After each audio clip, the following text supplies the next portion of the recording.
잠깐만. 그러면 쌤 일단 245쪽 파동의 굴절. 저번 시간에 이런 얘기를 했거든. 파동 가다가 꺾일 수가 있지. 어떻게? 다른 매질을 만나면 다른 매질과의 경계에서 자, 요 얘기를 갖다가 어떻게 이야기할 거냐면 다른 매질과의 경계에 우리가 현재 상황으로 비유할 수 있는 걸로 설명을 해줄게. 만약에 자, 요런 경우가 있었단 말이야. 실제로 차가 가는데 여기가 아스팔트였어. 아스팔트. 근데 여기는 모래가거나 아니면 흙 요런 걸로 된 길 있었단 말이야. 그래서 자동차가 아스팔트 길에서 잘 달릴 수 있겠나? 모래로 된 모래사장까지는 아니더라도 흙길에서 잘 달리겠나? 아스팔트 길에서. 흙길에서보다는 요 위에서 잘 달린다는 얘기는 속도가 빠르게 갈 거고 여기 아마 가던 속도가 느려질걸? 그런데 자동차가 이렇게 진행을 할 거다. 이렇게 항공샷으로 봤을 때 위에서 바퀴가 이렇게 4개 있었으면 얘 가던 거 그대로 가다가 그대로 통과해서 가는데 단 아까보다는 이렇게 빠르던 게 여기 와서 느려질 뿐이겠지. 그치? 진행하는데 방향엔 관계가 있을까 없을까? 방향에는 별 차이가 없는 거야. 그치? 그대로 직진이 가능하다. 근데 이게 왜 그러냐면 이렇게 봤을 때 파동에 비유하자면 이게 경계면이잖아. 그치? 경계면이고 그럼 이렇게 수직으로 된 게 무슨 선? 법선이었던 거지. 경계면하고 수직으로 되는 요 선이 빨간색 선이 법선인데 얘들들이 이렇게 되었을 때 법선하고 나란하게 갔다. 하나. 얘들 어떻게 진행하는 방향하고 법선하고 이루는 거. 요걸 우리가 각도로 이야기하지 않았나? 각도로. 그럼 이 왼쪽 상황이면 입사각이 몇 도? 0도. 항상 법선과 진행하는 방향이 이루는 각인 거야. 이거 잊으면 안 돼. 책에서 강조는 안 하는데 얘를 꼭 기억을 해야 돼. 진행하는 방향하고 경계면 말고 법선하고의 관계를 봐야 돼. 그러면 얘가 몇 도? 0도. 이러니까 꺾일 이유가 없는 거야. 왜 봐봐. 어차피 앞바퀴, 뒷바퀴 있었지. 그치? 자동차가 뭐 2륜구동, 4륜구동 이런 거 있는데 어쨌든 간에 자, 앞바퀴에서 힘을 낼 거다라고 하면 쭈루룩 오다가 여기서 갑자기 앞바퀴가 모래에 가지. 그러면 힘이 작용을 해도 느리게 진행할 수밖에 없어. 근데 어차피 앞에 바퀴 둘 다가 모래사장으로 빠졌기 때문에 둘 다 느려질 거라고. 같은 속력으로 느려졌기 때문에 방향이 바뀔 리는 없어. 근데 자, 이 상황이 무슨 얘기냐면 자동차가 이렇게 삐딱하게 간대. 삐딱하게 진행을 하는 거야. 그러면 조금 있다가 이렇게 되는 상황이 발생을 할 수가 있다고. 어떻게 해요? 여기 조수석 바퀴는 모래사장에 그리고 운전석 바퀴는 아스팔트에. 그러면 아스팔트에 있는 바퀴는 빠르게 속력을 낼 수 있게 하고 모래사장에 있는 것 움직여도 헛바퀴 돌듯이 해서 빨리 못 간단 말이야. 그러면 얘는 빨리 가고 얘는 빨리 못 가지. 그럼 이쪽 책 있는 쪽이 빨리 간다. 하나, 둘, 셋 이렇게 되지 않겠나? 회전을 하게 되겠지. 그러면 자동차가 어떻게 이렇게 진행을 해 오다가 가는 게 이쪽이 느려지니까 그쪽으로 꺾여서 가는 거라. 이랬나? 이게 바로 굴절이라고. 굴절의 원리. 매질에서 속력이 다르다. 매질에서 속력이 다르니까 그럼 얘가 똑바로 진행을 할 수가 있었다 없었다? 안 된다. 그러면 진행하는 거에서 이쪽에 느린 매질이 이쪽에 빠른 매질이 뭐 있는 쪽으로? 느린 매질이 있는 쪽으로 꺾여서 진행을 하는 거지.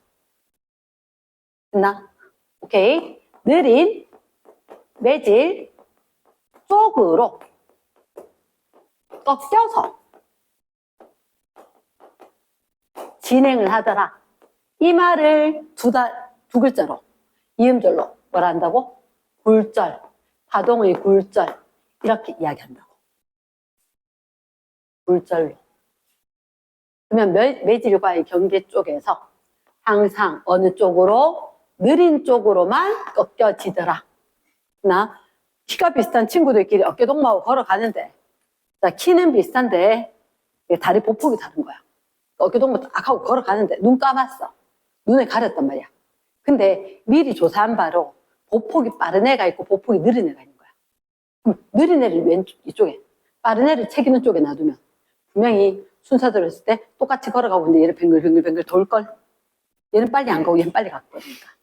그래서 느린 애를 축으로 해서 빠른 애 쪽이 확 가니까 느린 쪽으로 꺾이는 것처럼 된다. 그러면 우리가 파동의 굴절에 대해서 이렇게 이야기할게. 물결파 굴절. 먼저 잠깐만 이야기할게. 물결파 굴절. 여기 잊으면 안 되는 게 하나가 있었어. 저번 시간 선생님이 뭐라고 했냐면 얘를 진행 방향하고 누가 수직이더라? 파면. 그렇지, 파면. 우리는 실은 진행 방향과 누구? 법선하고 이루는 각도가 중요했지. 맞지? 진행 방향과 법선 이루는 각. 근데 법선하고 수직인 것도 있었어, 없었어? 있었지. 누구지? 경계면이지. 경계면. 그러니까 쟤들 둘이 각도인데 그럼 거기에 대한 수직과 수직이니까 파면과 경계면이 이루는 것도 어떻게? 똑같이 세타 각도로 될 수가 있었다. 근데 이게 어떻게 진행하는 거에 따라서 뭐가 될 수도 있고 들어가는 쪽이라면 입사각, 꺾여서 나오는 쪽이라면 굴절각, 굴절각. 다시 금매질로 되는 거면 반사각이겠지. 그렇지. 입사각, 굴절각으로 이야기 좀 할게. 물결파 굴절인데 물결파 자 요거 하나 알아둬야 되고 또 하나 알아야 되는 게 물결파는 속력이 뭐에 따라 달라져? 깊이에 따라서. 물의 깊이 이게 깊어지면 오케이 물결파가 왜 빨라질까? 바닥과의 마찰이 줄어들어. 그래서 바닥과의 마찰이 방해하는 게 줄기 때문에 오히려 속력이 빨라지더라. 얘를 꼭 기억을 했어야 돼. 그치? 또 하나. 물결파 했을 때 마루 연결했는 파면 있지. 얘들은 밝게 보일까 어둡게 보일까 장치에서. 이렇게. 위에서 분명히 조명을 비출 거다. 그리고 파동이 이렇게 출렁이는 게 있고 아래쪽에 물통 아래쪽에 뭘 둔다? 스크린을 준다. 흰색 선 주고 그 밑에서 찰칵 찍을 거다. 밝아지고 어두워지는 걸로 찍힐 거다. 그럼 빛이 오다가 요거는 마치 뭐처럼 보여? 돋보기처럼 되는 거가 빛을 모아주겠지. 그래서 마루처럼 되는 요 부분은 밑으로 내려가면 어떻다? 밝은 부분이 될 거다.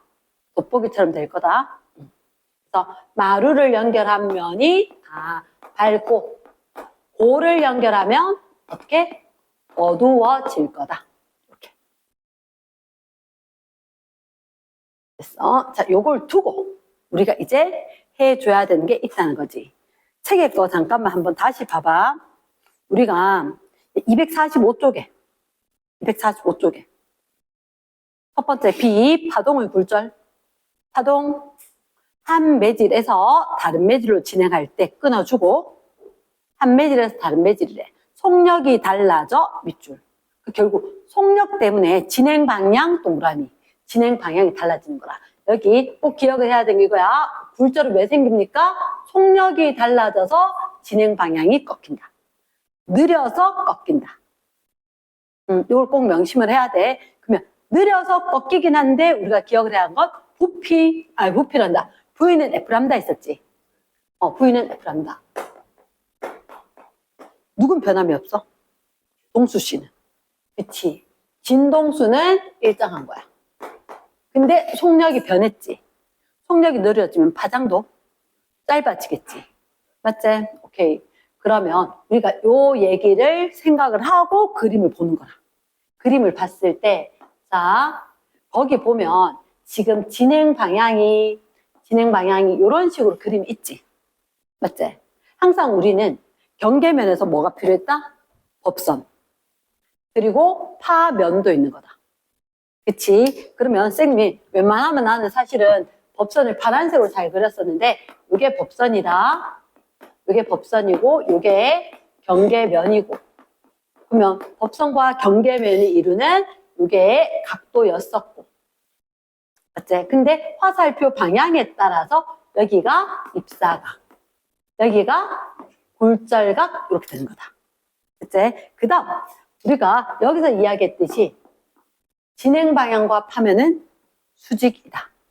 그럼 진행 방향과 파면이 수직이면 쌤 여기서 마루로 된 부분만 표시를 좀 하겠다. 선으로. 그러면 얘하고 수직으로 선이 이렇게 아이고야. 조금 간격을 더 넓힐까? 이렇게 있었다. 이렇게. 됐나? 오케이. 그러면 쌤 요 각도랑 똑같다라고 할 수 있겠나? 왜냐? 지금 흰색, 노란색이 수직이지. 그럼 빨강색, 여긴 X. 합해서 90. 그러면 경계면과 법선이 또다시 90이니까. 그래서 이 그림이 보여지는 거라 진행이랑 법선. 파면과 경계면. 입사각하고 똑같다. 그치? 문제 풀 때 유용하다. 그러면 여기서 봤을 때 내려왔지? 꺾였지? 각이 커져야 될까? 작아져야 될까? 작아졌어 이미. 그치? 작아져야 돼. 그러면 여기서는 경계면과 파면이 이루는 각이 작아져야 되겠지. 밑으로 왔을 때. 그치? 그러면 요 점에서 자 법선하고 수직으로 되는 파면이 만들어져야 돼. 그러다 보니까 요거 수직으로 요렇게 꺾여서 됐나? 그러면 여기도 한번 이렇게 덮어주면 결국은 어떻게 여기에 굴절각 그림 잘 안 보이는데 이게 굴절각 요게 여기서 굴절각이 된다는 거지. 됐습니까? 됐어요. 그럼 어디가 더 빨랐어? 위에가 각도가 크고 속력도 빠르고 밑에는 각도가 작고 속력도 느리고 그러면 진동수 일정할 거니까 위에서 파장과 밑에서 파장은 다를 거다. 파장은 직선과 직선 사이 거리이기 때문에 두 직선에 수선을 내리고 요렇게 요 거리 얘가 만약 람다1이라 했다. 그러면 여기서 파장은 뭐 그림 조금 이상하게 됐는데 요렇게 여기서 수선 내렸을 때 파장이다. 여기 2 되면 파장 짧아진 거 보이나? 맞지 그치? 자 그러면 여기서 과학자들 실험을 했는데 어떤 실험을 했느냐? 쌤 사인 세타 사실은 세타가 아니라 사인 세타의 비랑 속도의 비랑 일정하더라. 어떻게 해? 자 동그란 왜 이리 많이 찌그러졌노? 실험이 있는데 완전 찌그러졌는데 마음이 많이 삐뚤어졌나 보다. 반원형 물통이 있어. 반원형 물통이란 말은 뭐냐면 모는 종이 위에다가 동그라미 하나 그렸어. 얼마만큼? 내가 아까 주문 제작을 했는 이렇게 반원형 되는 물통이 있는 거야. 이랬나? 비슷하게 이렇게 반원형 되는 물통이 있는데 이 물통하고 반지름 똑같이 해서 원을 하나 그렸어. 원종 위에. 여기는 물통. 여기는 공기. 또는 공기 물통. 그치? 이거 항공샷으로 볼 거다. 위에서 바라봤을 때 쌤 갖고 있는 빨간색 좀 전에 켜졌는데 빨간색 레이저가 있어. 빨간색 레이저를 갖다가 여기는 물통이 있었고 여기는 공기 중이고 그러면 공기 중에서 여기 중심 그 중심을 향해서 공기 중에서 이렇게 레이저를 쏘는 거야. 레이저를 쏘는데 잘 보이게 하려면 향연기 같은 거 조금 놔둔다는 거지. 그리고 물에도 아주 약간 우유 한 방울 이렇게 떨어뜨리면 약간 뿌여면 간 경로가 보일 거야. 그러면 쌤 좀 전에 뭐라고 했냐면 여기를 공기라고 두고 여기를 물로 뒀다. 물로 두니까 레이저 쫙 쐈지? 그치? 그러면 통에 딱 부딪히고 난 뒤에 얘가 1분은 튕겨 나오기는 해. 1분 튕겨 나오기는 해. 그리고 1분은 물로 들어가면서 여기 법선에서 꺾였는데 각도가 좀 작아지게 이렇게 꺾여서 나가더란 거야. 이해되겠나? 자, 그럼 이게 왜요? 이게 반원형 물통이다 보니까 경계면하고 들어가는 부분이 수직이야. 그치? 그러면 이게 원형 물통을 쓰니까 여기서 입사할 때는 입사각이 0도가 되는 거야. 그럼 굴절이 일어날까 안 날까? 안 나는 거지. 그리고 저 역시 이 경계에서도 밖으로 나올 때 역시 입사각 0도로 될 거니까 원통 안쪽 바깥쪽 갈 때 굴절이 없다는 거지. 물론 공기로 뒀지만 공기 그냥 두기 그러면 여기도 반원형 물통을 놔둬도 돼. 아무것도 안 채우면 되는 거지. 공기니까. 그래서 여기 기둥 쪽을 향해서 빨간색 레이저를 쫙 쏘면 빨간색 레이저가 갔다가 튕기고 1분 올라가고 이런 현상이 나타난다고. 근데 이게 왜요? 자, 이렇게 할게. 내가 이 위치를 이렇게 옮겨갈 수 있는 거 아닐까? 맞죠? A, B, C 옮겨갈 수 있겠지? 그치? 그 각도가 점점점 커지나? 커졌을 때 그럼 얘들도 각도가 점점점 커지는 방향으로 이렇게 움직여갈 수가 있단 말이야. 여기가 A-였을 때, 여기가 B-였을 때, C-였을 때 이런 식으로 움직여간단 말이야. 그러면 매번 이렇게 하면 자, 물과 공기, 매질의 종류가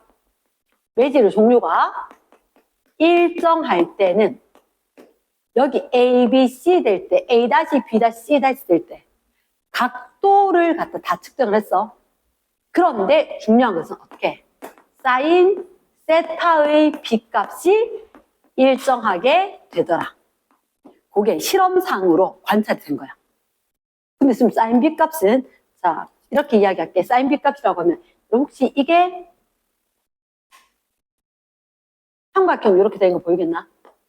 삼각형 이렇게 된 거. 됐나? 그럼 이게 각도였다. 각도. 그러면 원통형의 반지름 R. 그치?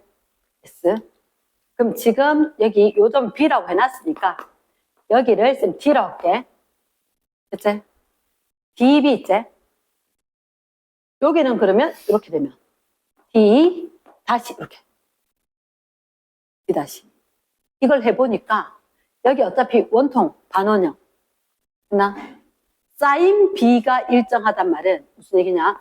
R분의 여기 각도면 사인은 R BD R분의 BD 사인값 맞나? R분의 BD와 R분의 B 다시 D 다시 했는 거나 내가 B 말고 C에서 했어. 그럼 각도가 달라졌나 안 달라졌나? 각도가 달라졌겠지. C에서 쏘면. 맞지? 근데 R분의 C, D 그럼 C에서 할 때도 이 기둥에 있는 걸 D라고 할게. 그럼 여기서 해버리면 C에서 하면 이렇게 될 때 여기 이 길 있지? 여기 CD 분의 R분의 C 다시 D 다시 이 길이 B가 똑같은 거야. 해보니까 근데 어차피 R 같은 거 아니야? R 같지? 그러니까 결국 이 길이 분의 이 길이 그 B가 매질의 종류만 같다면 똑같다란 거야. 이랬나? 자, 반원형 물통으로 했더니 여기에서 레이저를 쏘고 튕겨나왔다. 그랬을 때 중심에서 이 길이와 이 길이 B가 일정하더라. 언제? 매질의 종류와 같다면. 각도 상관없이. 그래서 그걸 해보니까 쌤 세타라고 적었지만 사인 세타로 이야기해준다. 사인 B값과 속력의 B값과 파장의 B가 항상 일정하게 유지가 되더라. 매질 종류에서. 됐나? S. 요게 스네일 법칙이야. 근데 여기서 추가가 되는 게 있긴 한데 그 밑에 발에 너희들한테 괄호 1번에 매질 1에서 매질 2로 갈 때 입사각, 굴절각의 사인비는 항상 일정. 네모 박스인 거야. 괄호 1번에 동그라미 1번 매질 1에서 2로 갈 때 입사각과 굴절각 사이의 사인 B는 일정. 요게 네모 박스라고.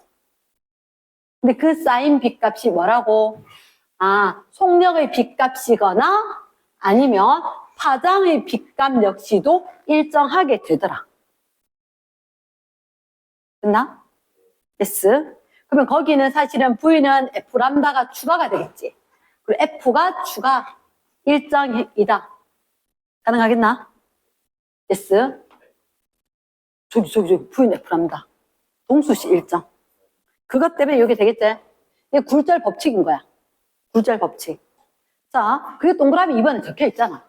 동그라미 2번에 뭐라고 적혀 있어? 굴절할 때 속력, 파장은 변하지만 누구는 변함이 없다? 진동수는 변함이 없다. 됐지?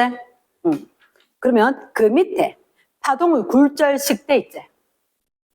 이게 지금 조금 전에 설명을 했던 거기에서 나타나는 것들인 거야. 그림에 봤을 때 거기 혹시 나타난 거 중에서 쌤 그림하고 다른 게 하나가 있는데요. 쌤 그림은 선이 하나만 같지? 여기 선이 지금 몇 개? 진행하는 선이 밑에 거 보니까 박스 안에 2개 돼 있지? 그치? 2개가 되면서 얘기를 해놨는 게 있잖아. 왜 2개 됐는지 쌤 설명을 해줄게. 봐봐. 어차피 경계면에서 얘가 나란하게 2개 간다. 2개가 갔을 때, 그러면 요만큼이 한 주기 동안 갖는 거리라고 보는 거야. 한 주기. 그러면 한 주기 동안 갖는 게 이게 람다1. 그러니까 속력, 거리는 속력 곱하기 시간이니까. 그러니까 여기서 V1T만큼이면 이쪽에 꺾였을 때 느린 쪽이면 이렇게 되었을 때 얘가 이런 진행 방향이었잖아. 진행 방향이었으니까 사실은 파면이 이렇게 있겠지, 그지? 파면이 있었겠지? 그럼 여기서 파면이 꺾였을 때 그때 얘는 진행 방향이 파면에 대해서 수직이니까 이렇게 어차피 진행을 했을 거라고. 진행을 했을 건데 결국 요만큼이 한 파당 람다2가 되는 거라. 똑같은 시간 동안에 아까 쌤 여기는 많이 갔고 여기는 조금 간다 그랬잖아. 그게 이쪽 파당이라는 게 V1T고 여기 람다2는 V2T다. 이런 의미라고. 속력이 다르니까 갖는 거리가 여긴 조금밖에 못 갔고 여긴 많이 갔다. 이렇게 될 수도 있다고. 설명을. 알겠나? 그러니까 다른 각도에서 설명을 해놨는 거지. 다른 각도에서. 그게 너희들한테 왼쪽에 보면 뭐 람다1은 B''고 V1T고 보이나? 람다2는 AA''고 V2T고 이런 식으로. 그치? 그 사인 B 값으로 입사각 굴절각을 여기 걸로 파면하고 이루는 걸 입사각 굴절각 해놨잖아. 그치? 그럼 잠깐만 요거 길이는 같나 안 같나? 같지?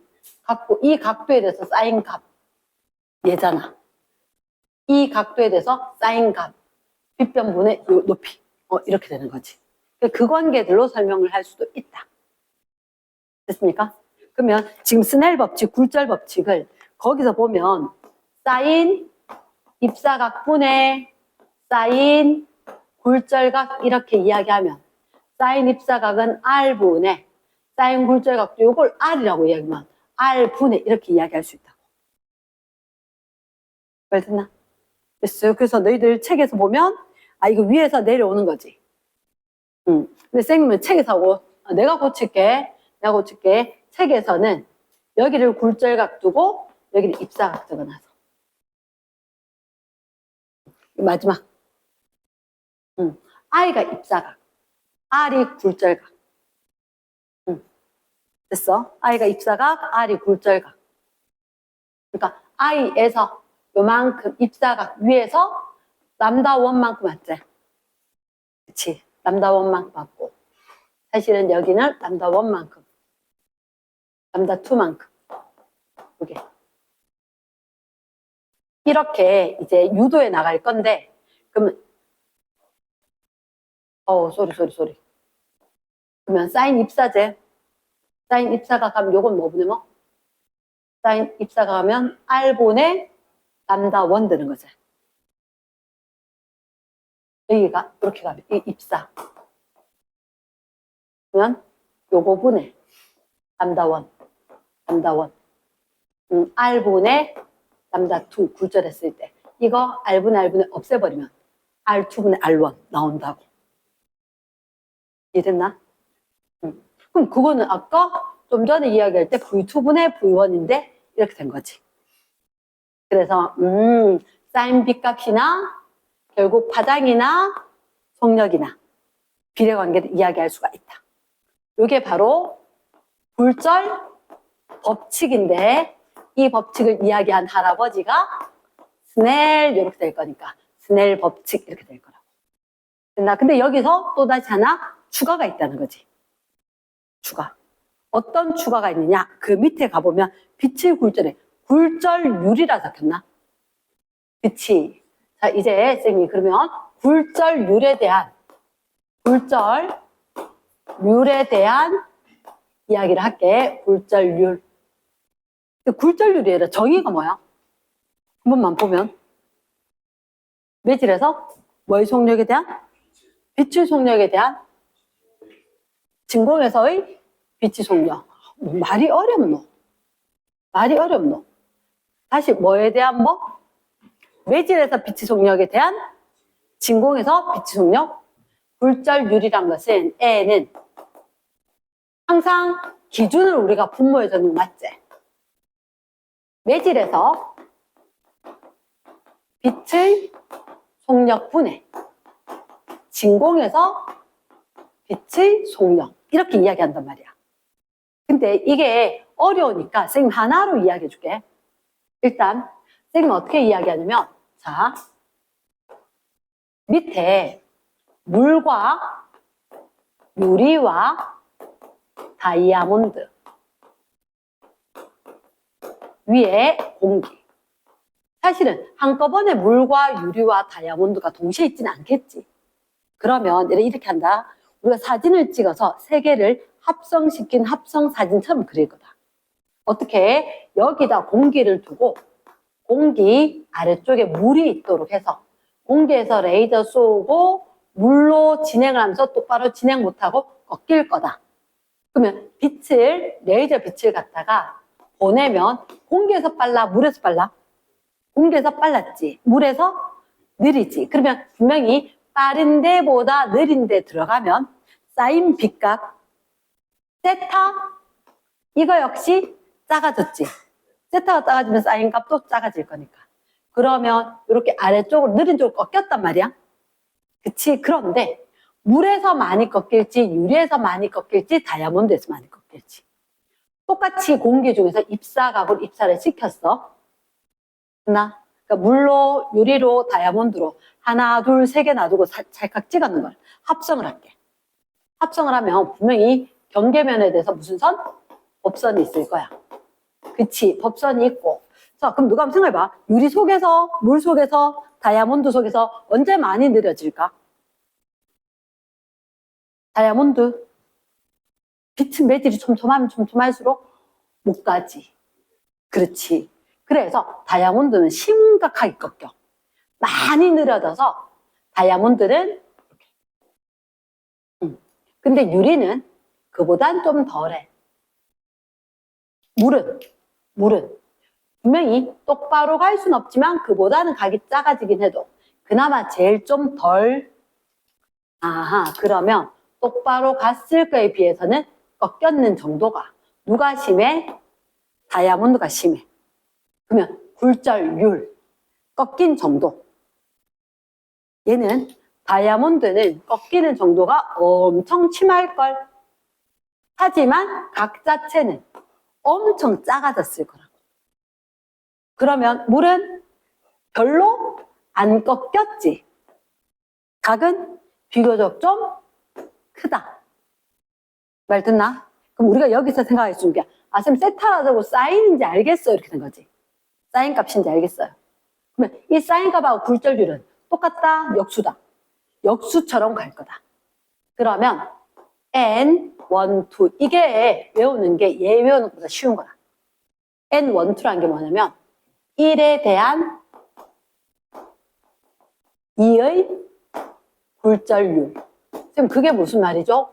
매질이 1이 있고 매질 2가 있는 거야. 물과 공기, 공기와 물 이런 식으로. 그러면 뭐뭐에 대한 이렇게 하면 이게 보통 기준이지. 그치? 기준이라서 우리가 1에 대한 2의 굴절률은 N1분의 N2야. 요 표현은 익혀줘야 돼. 됐나? 익혀줘야 되는데 이건 어떻게? 굴절률하고 사인 B값하고 역수던데?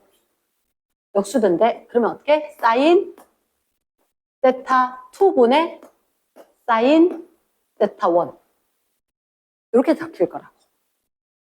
됐나? 근데 우리가 이거 갖고 와서 연장을 할 거다. 저기 했던 거. 저기 했던 거. 그리고 사인하고 누구하고 비례? 화장하고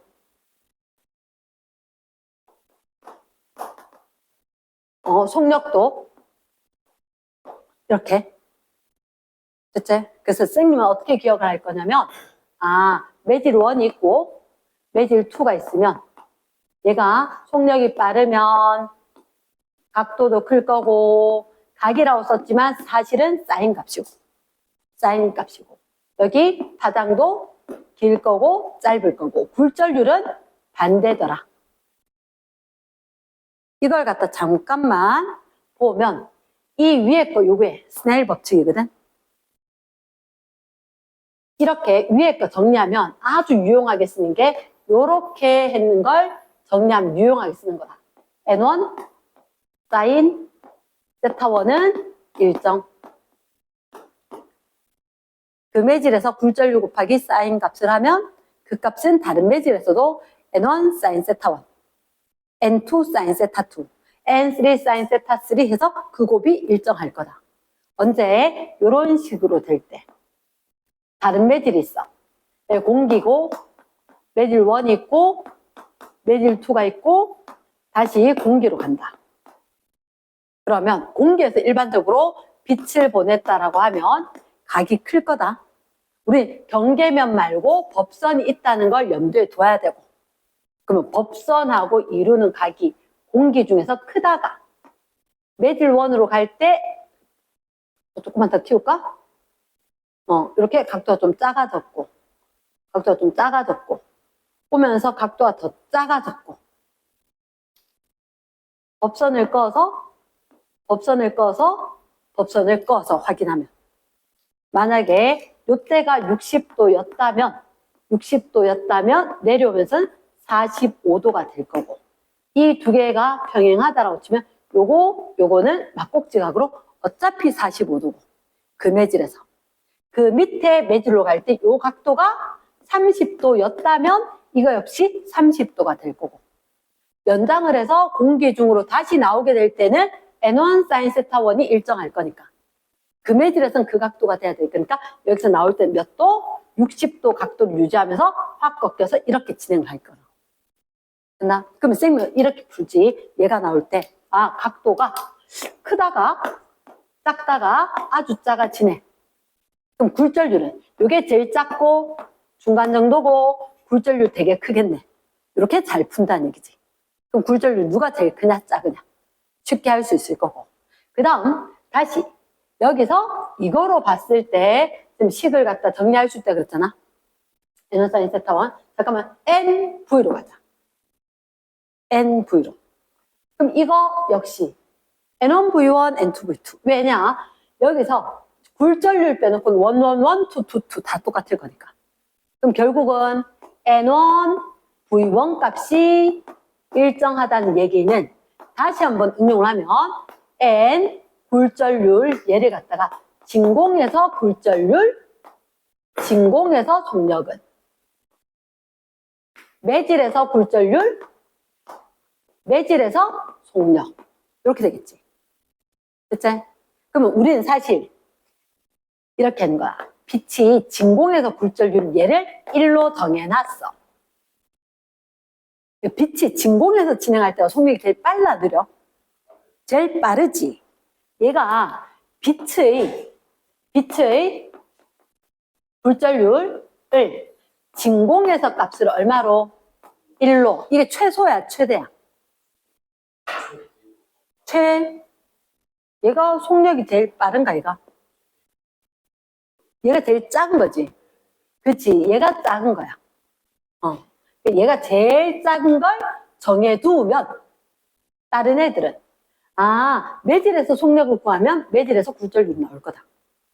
N1V1이라면 N1V1 얘 밑으로 갔지? 밑으로 가니까 매질에서 빛속력분의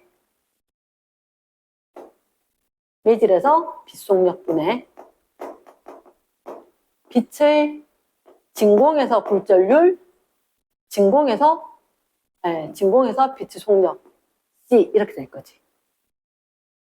근데 진공에서 굴절률 자체가 1이잖아. 그래서 진공에서 빛의 속력 이렇게. 그래서 매질에서 속력 분의 진공에서 속력 이게 굴절률이다. 다시 얘기할게. 저식을 설명하기 위해서 저런 거 안 외운단 말이야, 선생님은. 나는 외우는 거 요거 하나밖에 안 외워. 요거 하나밖에. 왜냐? 이 안에 모든 게 함축적. 우리가 아까 여기서 이 값을 외웠지. 스넬 법칙, 굴절 법칙, 사인 B 값, 속력, 파장 싹 다 비례. 맞지?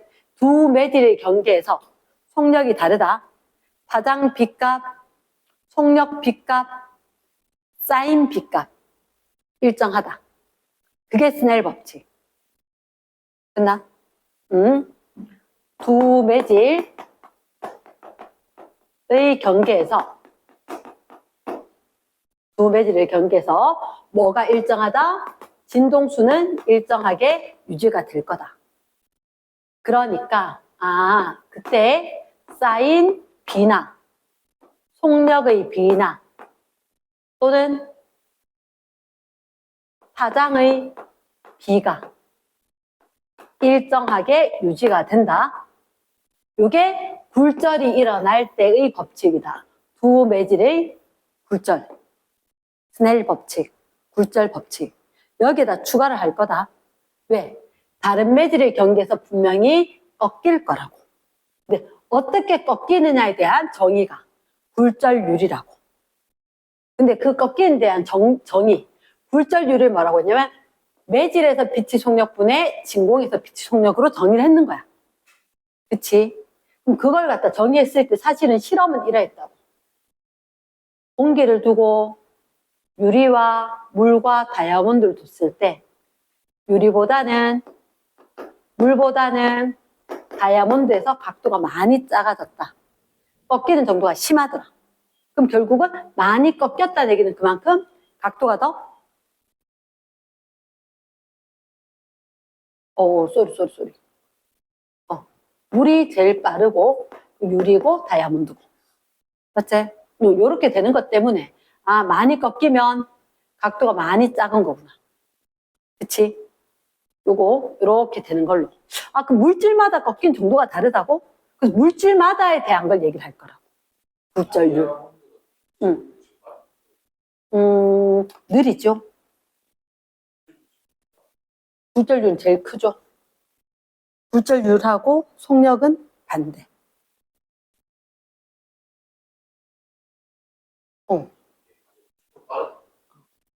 말하다 보면 헷갈릴 수 있음. 사람이라서. 그치? 나도 그런데 뭐. 그래서 다이아몬드 제일 느리지. 촘촘하게 있으니까. 경계. 그래서 꺾일 거고. 그러면 어쨌든 원래 공기 중에서 물 갈 때 좀 차이가 나듯이 다른 물질이면 조금씩 더 차이가 나던데 이렇게 된 거지. 그 물질마다 그게 차이가 있더라. 그치? 그러면 굴절률에 대한 정의가 외워지기 힘들단 말이야. 이 정의를 외우는 게 아니라 아예 스넬 법칙으로 얘들을 갖다가 쌤은 몽땅 요렇게 잘 외워. 원래는 스넬 법칙 위에 거야. N1, 2는 1에 대한 2의 굴절률은 굴절률이라고 했으니까 N1분의 N2겠지. V2분의 V1 사인 세타 2분의 사인 세타 1. 세타라고 적었지만 사인 세타라고. 그치? 람다 2분의 람다 1. 그러니까 이게 굴절률 1, 2라고 했을 때 파장 람다2의 파장에 대한 람다1에 대한 B. 이렇게 될 수 있는데 그걸 갖다가 식 변형을 하면 지금 정말 많이 쓰는 식은 나는 이것만 외우면 사실은 이건 별거 아닌데 왜 별도로 하느냐. 자꾸 하다 보니까 N1 sin 세타 1 그렇게 하는 게 문제풀이에 정말 유용하더라. 됐나? 그러면 저걸 다시 한번 봤을 때 요 식을 외우니까 사실은 굴절률의 제한 정의를 안 외워도 되더라. 됐나? NV 곱이 일정할 거다. 이게 진공에서, 매질에서 이렇게 될 거니까. 근데 진공에서 굴절률을 얼마로 정할 거다? 얘를 1로 딱 고정을 해서 정할 거다. 됐나? 얘를 정하고 나니까 매질에서 굴절률은 어떤데? 야, 매질에서 속력 분해 진공에서 속력 해버리면 굴절률이다. 말 듣나? 됐어. 빨리 필기. 246쪽에 보니까 이런 왼쪽에 굴절률 나와 있는 표가 있죠. 진공이 얼마? 1 동그라미, 공기는 1.0003 있지. 쌤에 느려지잖아. 그러니까 약간 커지지.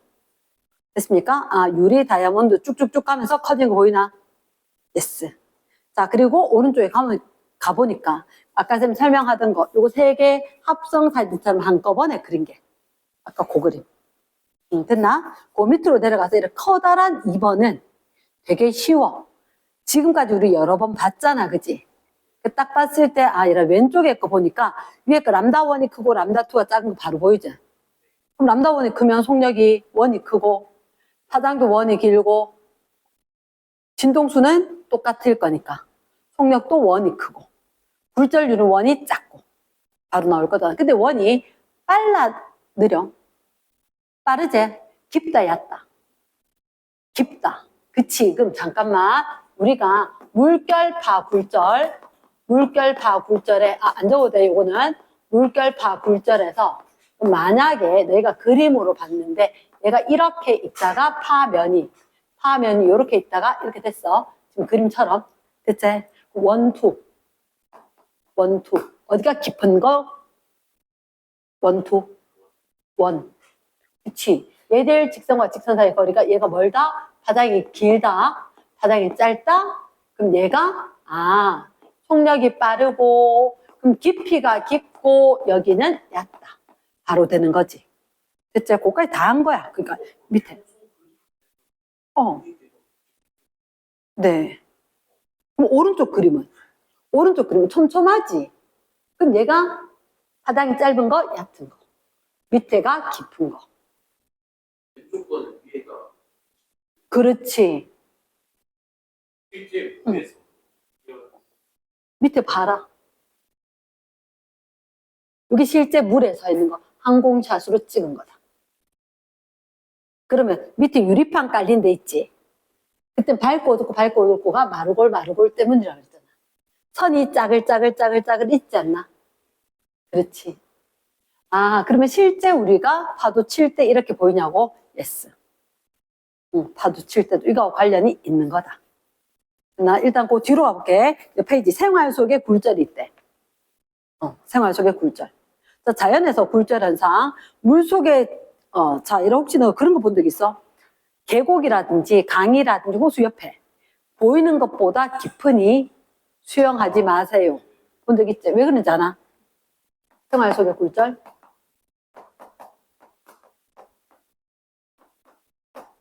얼마 전에 쌤 아빠가 두만강 보고 오셨거든. 두만강, 백두산 구경 갔다 두만강 보고 왔는데, 야, 여기 신천보다 잼에 크다, 이렇게. 되게 얕더라, 이렇게 이야기하는 거야. 아빠, 그 얕다라고 해서 안 얕을 수도 있다고. 그 사람들이 이야기하는데 되게 깊은 데가 2.5m 이렇게 이야기했대. 자, 오늘 집에 가서 뭐 하냐면 세수할 거잖아. 세면대에다가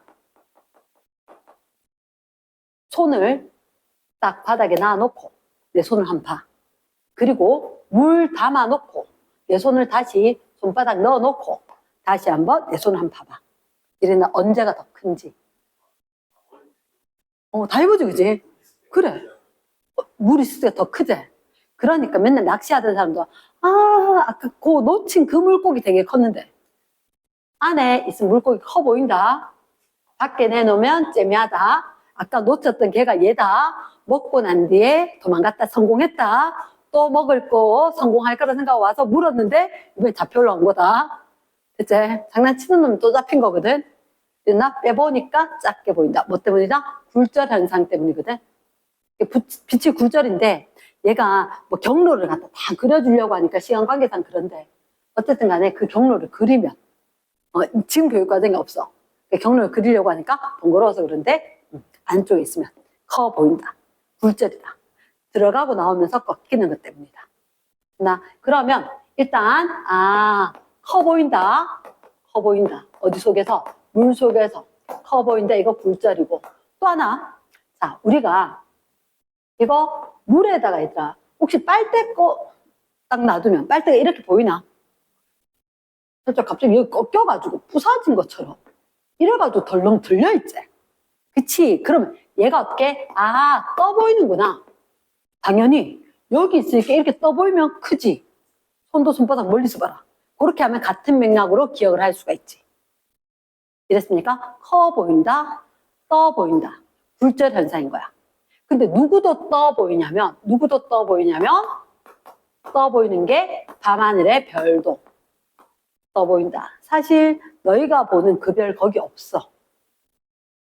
속았대. 내가 여기서 하늘을 한번 볼까 이래갖고 서갖고 보잖아. 그치? 별 밝다. 아니야, 그 원래 별 거기 안 있어. 그럼 어디 있다고? 보다 밑에 있어. 밑에 있어. 왜 그러냐? 공기가 온도 차이에 의해서 꺾일 거다. 됐나? 그래서 그게 꺾여 보이는데, 자, 247쪽의 오른쪽에 여러 가지 굴절 현상이라고 플러스라는 게 있나? 별빛이 반짝이는 현상도 공기 온도가 균일하지 않아. 그래서 꺾이는 거라. 그래서 실제로 여기 있지 않고 아래쪽에 있는데 위에 떠 보이는 거다. 자, 그 밑에 수평선상에 있는 태양이 실제보다 위에 있는 것처럼 보인다. 실제로 물 밑에 있는데 뜬 것처럼 보여. 자, 컵 속에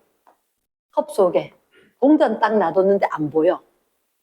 근데 컵 속에 동전 있는데 이렇게 딱 안 보이는 각도인데 물 딱 담으면 동전이 보이는 각도가 있어. 그러니까 예를 들어서 내가 이 눈이 있잖아. 내가 눈이 있는데 내 눈으로 봤을 때 여기가 보인단 말이야. 내 눈으로 봤을 때. 바닥은 안 보이고 여기가 보인다고. 근데 물을 딱 담으면 굴절 현상에서 떠 보인다 그랬지. 동전이 떠 보이면서 여기 딱 오면서 내 눈에 보이게 되는 거야. 그래서 그런 현상들이 있다.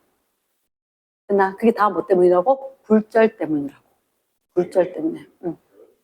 네. 그러니까 공기가 없고 있고 보다는 사실은 태양 가까이 그리고 지표 부근에 온도들의 공기가 있는 온도들 차이들 때문에 그렇다라고 생각하는 게 맞다. 얘가 깊이 나오는 건 아니고 현상이 이런 게 있다 하는 것만 알면 돼. 이 부분의 시험에 대해서는. 그러나 원리는 좀 더 캐주면 좋겠는데 일단 그렇게 중요하지 않기 때문에 뭐 너가 다음 학년인데 가르쳐줄게. 여기는 다음 학년은 필요할 수 있다. 그 관련 2번에 보니까 신기루 동그라미, 아지랑이 동그라미. 신기루, 아지랑이. 거기 보면 빛이 공기 중에서 온도나 밀도가 균일하지 않은 층을 통과할 때 밑줄 쫙. 온도가 일정하지 않으니까 공기 밀도가 일정하지 않은 거라. 그래서 밀도가 다르면 속력이 다른 거지. 맞지? 빛은 속력이 달라질 거니까 꺾이는 거다. 됐습니까? 그래서 도로가 젖은 것처럼 보여. 왼쪽에 보면. 근데 도로가 안 젖었어. 사실 가보면. 운전 안 해봤지, 그지? 나중에 운전하고 한 가봐. 진짜 여름에 이글이글 거릴 때 저기 도로 다 젖은 것 같아. 저는 비 왔나? 가보면 안 왔다, 알겠지? 그래서 도로가 젖은 것처럼 보인다. 신기루. 저주가 아, 그치. 그게 사실은 하늘 빛깔이 땅에 나타나게 되면서 젖은 것처럼 보여. 사막에, 우리가 물 있는 것처럼 해서 달려가 보면 물 없다고. 실제로 일반인들이 경험을 하는 거거든. 운전하면서 보면 도로 저기 다 젖은 것 같아. 저 앞에. 가보면 안 젖었어. 그런 것들. 이랬나? 신기루. 실제로 우리 눈에 젖은 것처럼 보이는데 왜 하늘 빛깔이 반사되듯이 되어서 보인다. 자, 걸로 3번에 렌즈 있지? 렌즈.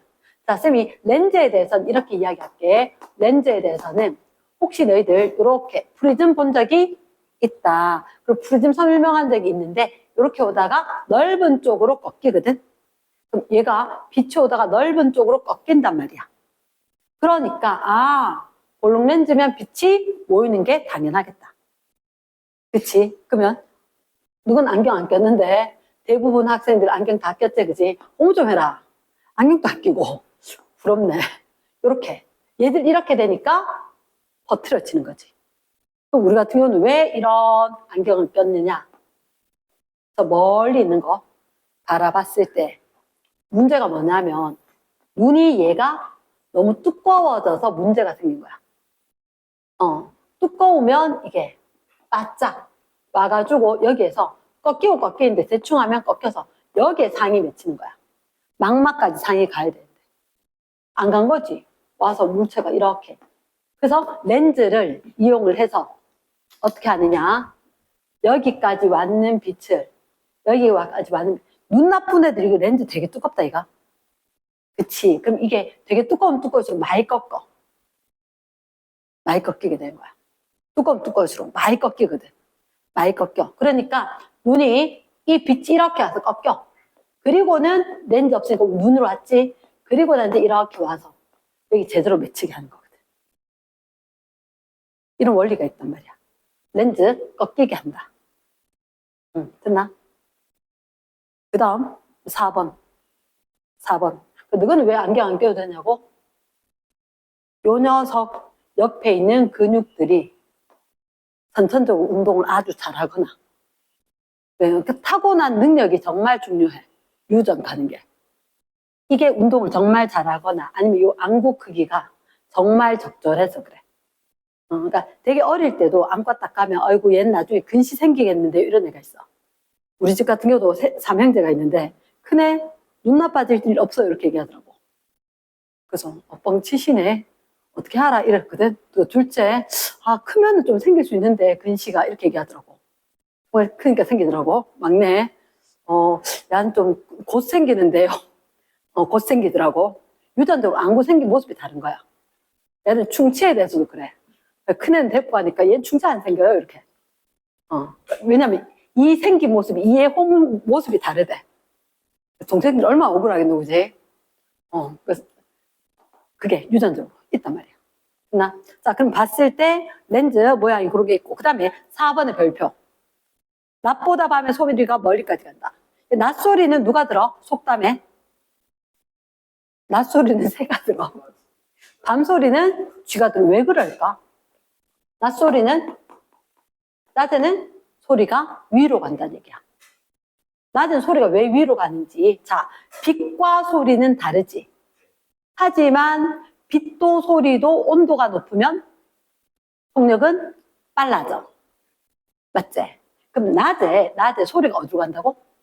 위로. 그럼 내가 이렇게 소리를 확 쳤는데도 이 소리가 위로 갔다는 얘기지. 그럼 위에가 빠르다, 느리다?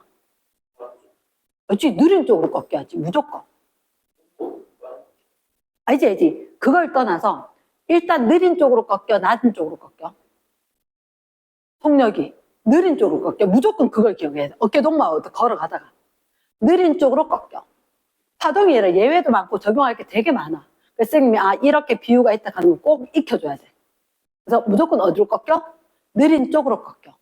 그러면 빛이 이렇게 가야 될 것 같은데 못 가고 이쪽으로 갔다 그랬지. 그치? 일단 느린 쪽으로 꺾인다 그랬지? 그치? 그러면 이렇게 못 가고 이쪽으로 갔는데 여기가 느리다 그랬다. 고온이 빠르다 그랬지. 지표가 되어지는 거야. 태양빛이 오면 낮에 땅이 되어지는 거야.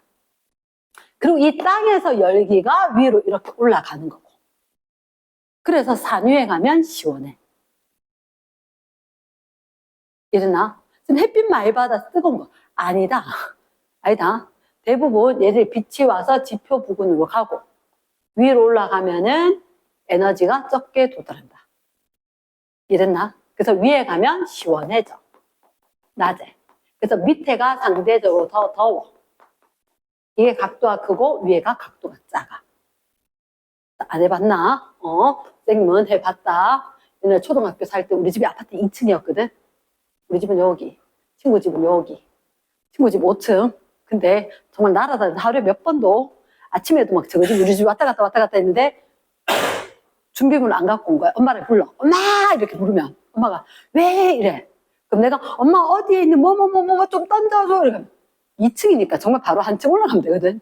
근데 엄마 던져줘 이렇게 기다려. 근데 엄마가 어쩌고 저쩌고 하면 난 안 들려. 근데 엄마는 내 말을 기똥차게 듣고 내려줘. 그게 뭐냐? 낮소리는 위로 가니까 위에 삼촌 아줌마가 잘 들었을 거야. 우리 엄마 목소리는. 되겠나? 일단 머릿속으로 기억해야 되는 게 낮소리는 새가 된다. 위로 올라간다. 그래서 우리가 생각하면 위에가 덥겠죠? 햇빛 아니다. 어디가? 지표 부근이 덥다. 그럼 밤이 되면 누가 빨리 식느냐? 지표 부근이 빨리 식는다. 그래서 오히려 위에가 따뜻하고 밑에가 식었다. 그래서 소리가 멀리 간다. 이랬지? 그런 게 있다. 그래서 밤, 낮, 공기의 흐름이 다른 게 굴절이다. 온도 차이 때문에. 됐습니까? 됐어. 5번 파도. 해안가에서 깊은 곳이 빨라, 얕은 곳이 빨라? 깊은 곳이 빠르지. 그래서 이게 해안가로 지나갈 때, 자, 해안선이 들어간 곳은 바다 쪽으로 튀어나온 곳보다 깊이가 더 있어서 속력이 빠르다. 무슨 말일까? 이게 해안선이 들어간 곳은 바다 쪽으로 튀어나온 데보다 그치? 곳과만 있지, 그치? 그럼 해안선 이렇게 있었을 때 이게 육지인지 바다인지 이렇게 되었을 때 얘가 육지잖아? 그럼 이렇게 튀어나온 곳이 있고 들어간 곳이 있지. 여기가 깊나 얕나? 튀어나온 곳이 여기서 봤을 때 들어간 곳은 깊이가 깊다. 더 빠르다. 맞지? 그치? 그럼 우리가 봤을 때 보통 이런 데 얘들아 모래사장 있지? 근데 잠깐만 원래 이렇게 되면 튀어나가는 데 말고 여기가 모래사장 있지 않나? 맞지? 모래사장 있어. 지금 여기 파도가 휘어나온 거 보니까 이렇게 가서 이렇게 갔지? 맞지? 그럼 이게 바다 속에 있는 상황들에 따라 좀 다른 거라. 모래사장 있는데 원래는 어떻게 풍화 침식? 퇴적? 여기가 깎이지? 맞지? 그리고 일반적으로 봤을 때 우리가 모래사장 있는데 이렇게 쏙 들어간다 이거. 그리고 이렇게 나와서 등대 세워두고 배들도 이런 데 정박하고 튀어나오는데 이런 데는 사실은 침식이 엄청 빨리 돼. 엄청 빨리 돼. 파도가 지금 이렇게 이쪽으로 다 모였지. 그치? 이쪽 다, 그러니까 항상 평형인 거야. 평형인 거야. 무슨 얘기냐? 들어간 곳이 있고 나온 곳이 있지. 그치? 들어간 곳이 있고 나온 곳이 있지. 여기 딱 똑같아지다. 왜 이렇게 생기는 데서. 여기 쌓이고 여기 깎이고 똑같아지다가 과학의 자연 현상인 거야. 그러면 여기가 있고 이쪽이 있단 말이야. 사실은 모래사장 쭉 있었을 때 문장이 다시 말해. 파도가 해안선에 나란하게 진행을 한다. 그런데 파도가 해안가로 진행할 때 끊고 해안선이 들어간 곳은 밑줄 쫙 깊이가 더 깊어서 밑줄 속력이 빠르다. 어느 쪽으로 꺾인다고? 느린 쪽으로 꺾여야 되지. 그치? 원래 느린 쪽으로 꺾여야 되지. 어느 쪽으로? 튀어나온 쪽이 육지들이 있어서, 그러니까 이게 물이 있고 사실은 이게 절벽도 있고 뭐 여러 가지 상황이 있긴 하지만 좀 복잡한데, 그래서 복잡하게 생각할 거 없이 얘들 튀어나온 쪽으로 가서 깎이게. 그럼 이쪽이 어느 쪽? 느린 쪽이다. 그래서 해안선이 항상 파면은 진행 방향에 대해서 수직이니까 이게 해안가에 맞춰서 이렇게 파도가 생겨서 밀려온다고. 해안가 모양처럼 온다고. 이해됐습니까? 사실은 들어간 곳은 깊지만 거기는 깊으니까 계속 쌓이려고 하는 거다. 그리고 이제 복합적으로 좀 튀어나오는데 절벽처럼 되는 데도 있고 안 데도 있고, 그러니까 그것까지 이제 설명하진 않고, 이게 사실은 튀어나온 곳이 얕다 하고 싶은데 이게 안쪽으로 봤을 때 이게 바닷가에 절벽이 있고 이렇게 되면 보통 이 부분이 많이 치이겠지. 뭐 그것까지 지금 얘기하진 않은 것 같아. 않은 것 같고, 얘들이 원하는 건 뭐냐면 모래사장 부분이 있고 이렇게 튀어나온 부분이 있다. 그러니까 튀어나온 부분, 그러니까 깊이는 비슷한 것 같지만 깊지 않고 깊은 데가 더 있는 상황인데 대충 그거까지만 이해를 하고, 그러니까 지구과학까지 연계를 하자면 어떻게, 튀어나온 부분 이렇게 있으면 깎이는 데가 있고 쌓이는 데가 있는 거고, 그럼 여기 튀어나온 데가 깎이는 이유는 이쪽으로 파도가 막 몰려들었기 때문이고, 몰려들었는 이유는 일단 느린 쪽으로 꺾일 거다. 얕은 곳이 느릴 거다. 그럼 왜 여기로 이렇게 가냐면, 물이 이렇게 있었으면 여기로 봤을 때는 결국 물하고 육지하고 상당히 가까운 거야. 우리가 봤을 때 튀어나온 것 같은 게. 그러니까 모래사장 되는데 여기 사람들 노는 데보다는 여기 쭉 올라와 있잖아. 이게 많이 올라 있으니까 물하고 이루는 그 깊이는 얕다. 참 애매하게 이상하지? 애매하게 이상한데, 모래사장 이게 위에서 봤을 때 깊이는 지금 안 보이는 상황.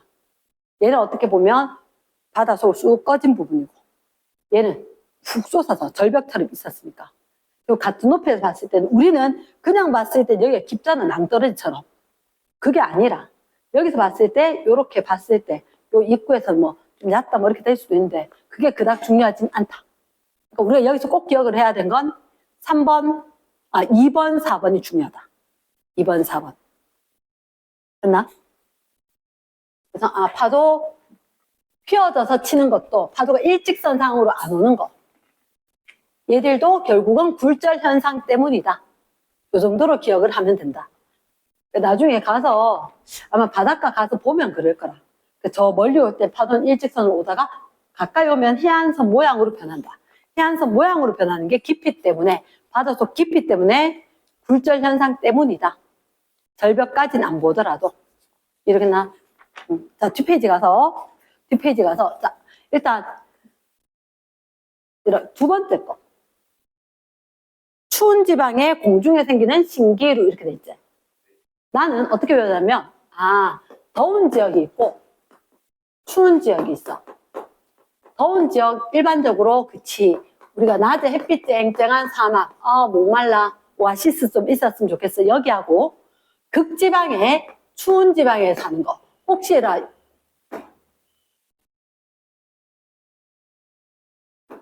이글루?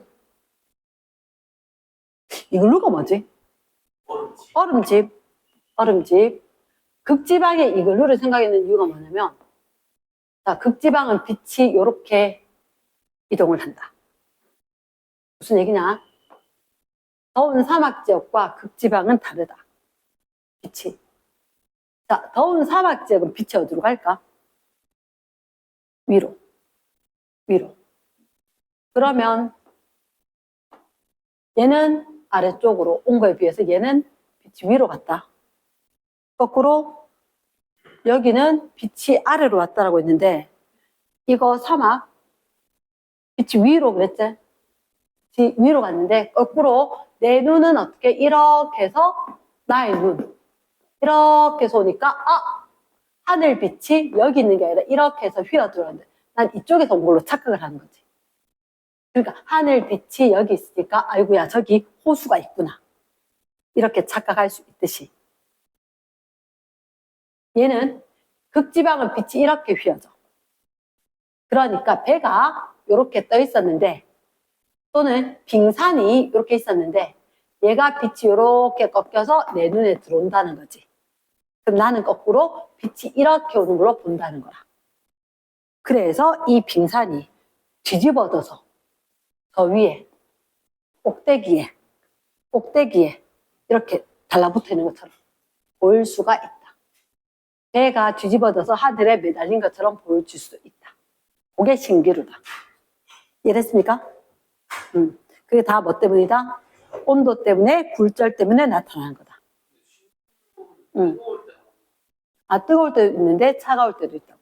단지 뜨거워서가 아니라 이 페이지에 거 나중에 읽어보면 뜨거워져서 차가워져서 연속적으로 공기 온도가 변해도 연속적인 굴절이 일어나는 거라. 그래서 온도 변화 때문에 굴절이 생겨서 그래서 우리가 물체가 없는데 물체가 있는 것처럼 우리가 보는 것처럼 빛의 진행 경로가 바뀌어서 됐나? 그 밑에 게 이제 낮의 소리, 밤의 소리 얘기하는 거지. 네, 그래서 굴절 현상은 얘는 잘 기억해야 되는데 됐습니까? 네,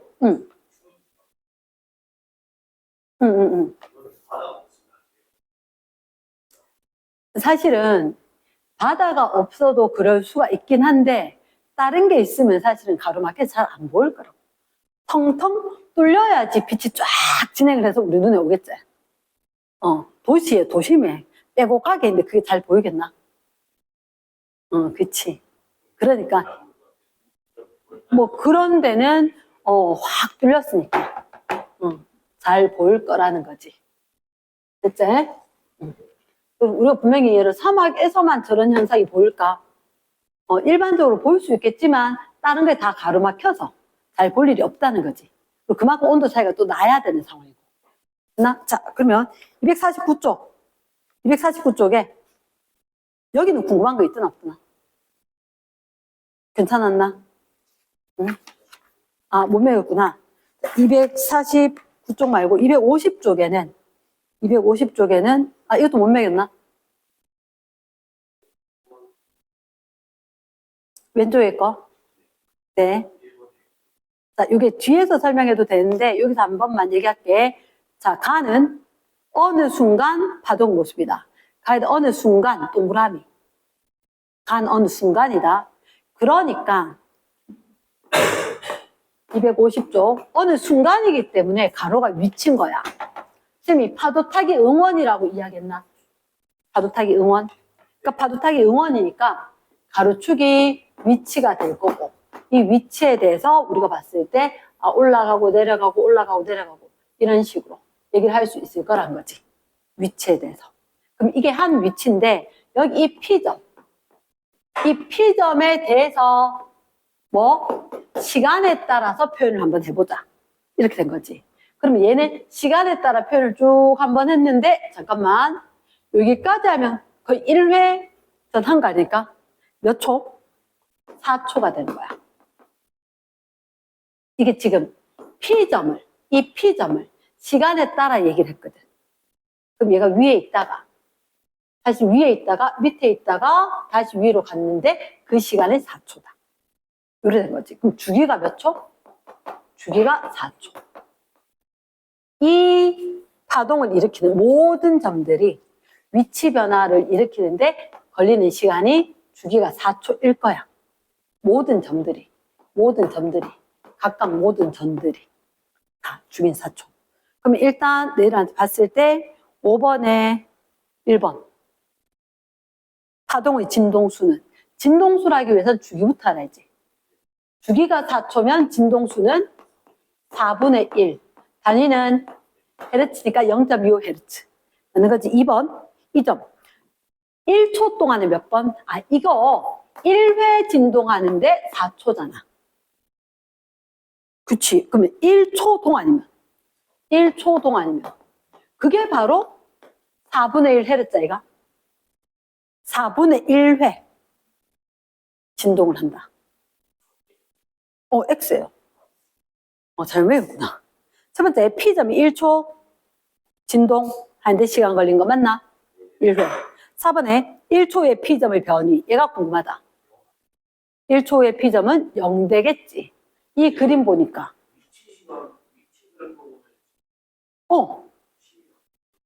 알지. 그로 보는 게 아니고. 자, 일단 우리한테 봤을 때 4번에 1번, 5번에 4번. 1초 후에 P의 변위는 이렇게 된 거지. 그럼 1초 오면 여기 1초. 이 P 변위 이거잖아. 그렇지. 그럼 얼마? 0이다. 됐습니까? 이거는 이 상황이 언제? P점이었고 P점의 시간에 따른 거니까 이 시간이 0초 1때부터 이야기할 거다. 이렇게 될 거니까. 됐나? 자, 5번에 이 파동 한 주기 동안 몇 cm 진행했을까? 위에 거 보니까 파장이 얼마? 20. 그럼 한 파장 20. 맞지? 그럼 이 파동 1초 동안 몇 cm만큼 진행할까? 속력 이야기하는 거 맞나? 속력. 몇 초 동안에? 주기 동안에 파장만큼. 그럼 몇 초 동안에? 4초 동안에 얼마? 20. 단위 조심해야 되고 센티미터. 5cm per sec. 자, 오른쪽에 이제 깊은 물, 얕은 물. 얘는 한 번만 풀어줄게. 자료 2번. 자료 2번. 물결파 투영 장치에서 유리판 깔았지. 그러면 얘랑 거기 그림에 보였을 때 뭐 숫자가 뭐 짜글짜글 적혀 있는데 뭐라 적혀 있지? 깊은 물 파장이 얼마? 3cm가 얕은 물 파장이 루트 3cm지? 그럼 잠깐만. 파장의 비가 몇 대면? 루트 3대 1이지. 그러면 사인 B값도 루트 3대 1 되려면 사인 몇 도와? 60도와 사인 30도가 되겠지.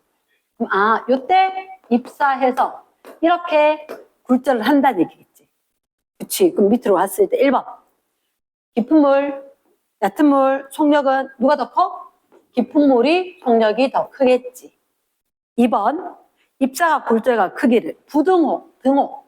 누가 더 커? 입사각이 크겠지. 사인 B 값이니까. 첫 번째, 입사각 몇 도인지 네가 써봐라. 특수각이지, 그지? 60도. 그렇지. 됐습니까? 근데 거의 그림에도 나와 있나? 60도. 맞지? 자, 2번. 굴절각 몇 도? 5번에 1번. 5번에 1번. 먼저 했대? 5번에 1번 먼저 했대? 4번 아직 안 했다? 5번에 1번. 굴절각 몇 도? 30도. 그치? 아까 이거 60도 하면 이거 30도. 각을 알았으니까 큰 4번. 깊은 물에 대한 얕은 물의 굴절률이지? 자, 저거 봐래. 4번 문제에 굴절률. 깊은 물에 대한 얕은 물의 굴절률은 깊은 물의 굴절률 분의 얕은 물의 굴절률. 파장의 B값으로 사인 B값을 지금 찾아냈던 거고. 얘는 굴절률은 그럼 이거 두 개 반대지. 사인 어디 거? 얕은 물 거 분의 사인 깊은 물의 걸로. 됐나? 그럼 그 값이 얼마? 루트 3. 됐습니까? 그러면 4번의 정답은 루트 3이 되겠지. 가능하겠나? 진용 큰 4번. 됐나? 응. 유리판 깔았잖아. 이거 쌤 그때 했잖아. 이렇게 생긴 아크릴로 된 투명한 통이 있다. 그게 아니고 여기 통이 이렇게 있는데 통이 있고 여기에 진동자라고 넣었다 뺐다 넣었다 뺐다 넣었다 뺐다 물이 출렁출렁 거리겠지. 그런데 이 밑에 혹시 유리판 까는 거 안 보여? 그치? 그럼 여기에 유리판이 이렇게 두툼한 게 이렇게 밑에 깔렸다고. 그러면 똑같이 물이 있어도 유리판이 있으니까 물이 있었을 때 나 유리판이 있으니까 물이 올라갈래 이럴 수가 없잖아.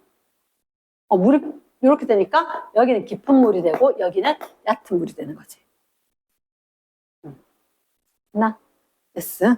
그러면 저 5번에 2번 이 물결파 진동수가 끊고 깊은 물에서 몇 헤르츠? 2Hz. 얕은 물이라고 바뀔까? 안 바뀌지. 동수신 변함이 없어야 되지. 그럼 얕은 물에서 속력은 얼마가 되느냐? 이렇게 물었잖아. 맞지? 잠깐만. 진동수가 이렇게 된단 말이야. 주기는 얼마? 0.5초란 얘기가 아니야? 너희들 지금 파장 알잖아. 파장 알지? 그럼 여기서 지금 어디서 속력? 얕은 물에서 속력? 속력은 뭐분의 뭐? 주기분의 파장 루트 3이지. 뭐 얼마? 2루트 3 돼야지. 됐습니까? 4번. 물결파 파장은 깊은 물에서가 길다 짧다. 일단 무조건 크지. 그치? 2번 다시 한번. 자, 깊은 물과 얕은 물이 있는데 우리가 지금 알고 있는 건 파장을 알고 있어. 근데 진동수 여기서 진동자 넣었다 뺐다 하는 이게 진동수가 인 거야. 그럼 아니면 이렇게 하면 되지. V는 F랍니다. 깊은 물에서 진동수가 2도 나도 진동수 2 그대로 될 거잖아. V는 F랍니다 해도 되고 T분의 람다 해도 되고. 그러니까 진동수가 2니까 주기는 얼마? 0.5초 이렇게 바꿔질 수도 있고. 그럼 한 주기 동안에 한 파장 0.5. 그치. 주기랑 진동수가 역수니까. 그치. 근데 이거보다는 사실 V는 F람다가 훨 편해. 그치, 바로 보이는 거지. 그래서 그 공식에 쌤님이 주로 쓰는 공식이 이게 더 편하니까 그렇게. 틀렸지? 2루트 3. 그럼 3번은 X 맞고 4번. 얕아지면 주기가 변할까? 동수시가 변함이 없는데 주기도 변함이 없지. 땡. 5번에 깊은 물에 대한 얕은 물의 굴절율은 1보다 크다. 잠깐만. 깊은 물에 대한 얕은 물 이게 좀 헷갈리면 좀 바꿀까? 이거 뭐보다 뭐? 얕은 물에서 속력, 깊은 물에서 속력, 맞지? 언제가 더 빠른데? 이게 더 큰데 뭐. 그럼 이거 1보다 크다. OX. 5가 되는 거지.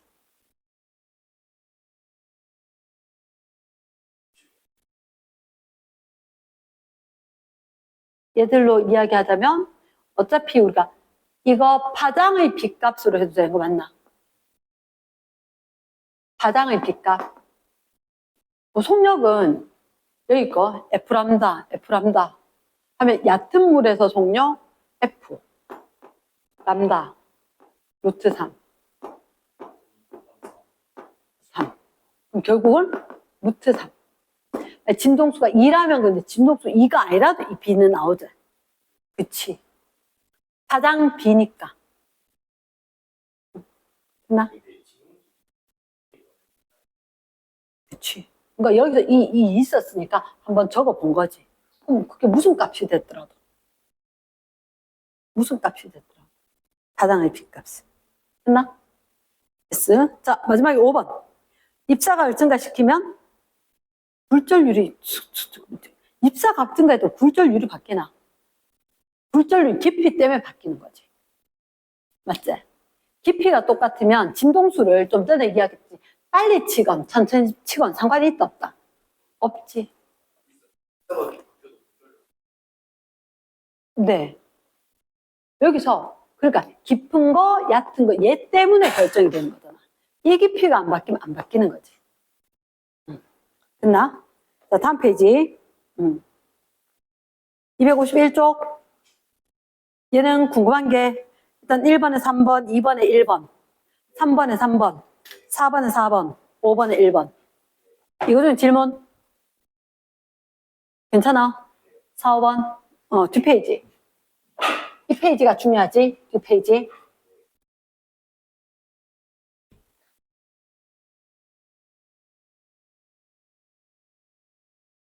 (52쪽) 52쪽에 8번, 9번 얘들 그런데 자 8번 완전 쉬운 거다. 한 번만 듣고 나면 자 줄 동그라미 진동을 시키는데 빨간 줄이 있고 파란 줄이 있대. 부르륵 흔들고 있는 거라. 됐지? 어느 한순간의 모습을 나타냈다. 그치? 순간이니까 가로축이 위치지. 됐습니까? 오른쪽은 한 점이지. 셋째로 동그라미. 그러니까 시간에 따라 이야기를 하겠지. 그러면 선생님이 자 252쪽에 가로축이 뭐였고 가로축이 뭐였다? 가로축이 위치고 시간이었다. 그러면 이게 위치가 주는 정보가 뭘까? 파장. 시간이 주는 정보가 뭘까? 주기이거나 진동수거나. 됐지? 그럼 이게 주기는 어떻게 찾냐면 지금 빨간색이 있고 파란색이 있단 말이야. 빨간색, 파란색이 있는데 자 빨간색, 파란색 뭐 이렇게 생겼노? 어우 세상에 파란색 이렇게 생겼을 때 빨간색은 얘가 올라갔다 내려왔다 올라갔다 이렇게 여기 지금 마주쳤지. 그러면 이렇게 생각하는 건 어차피 시간 똑같거든요. 빨간색 A는 파란색 B는 위로 아래로가 원래 한 번이죠. 근데 어차피 빨간색은 위건 아래건 위건 출렁 몇 번? 3번. B는 위로 아래로 몇 번? 2번 출렁출렁한 것처럼 보면 되는 거야. 되겠나? 그러면 진동수 B 값을 A 대 B가 몇 번으로?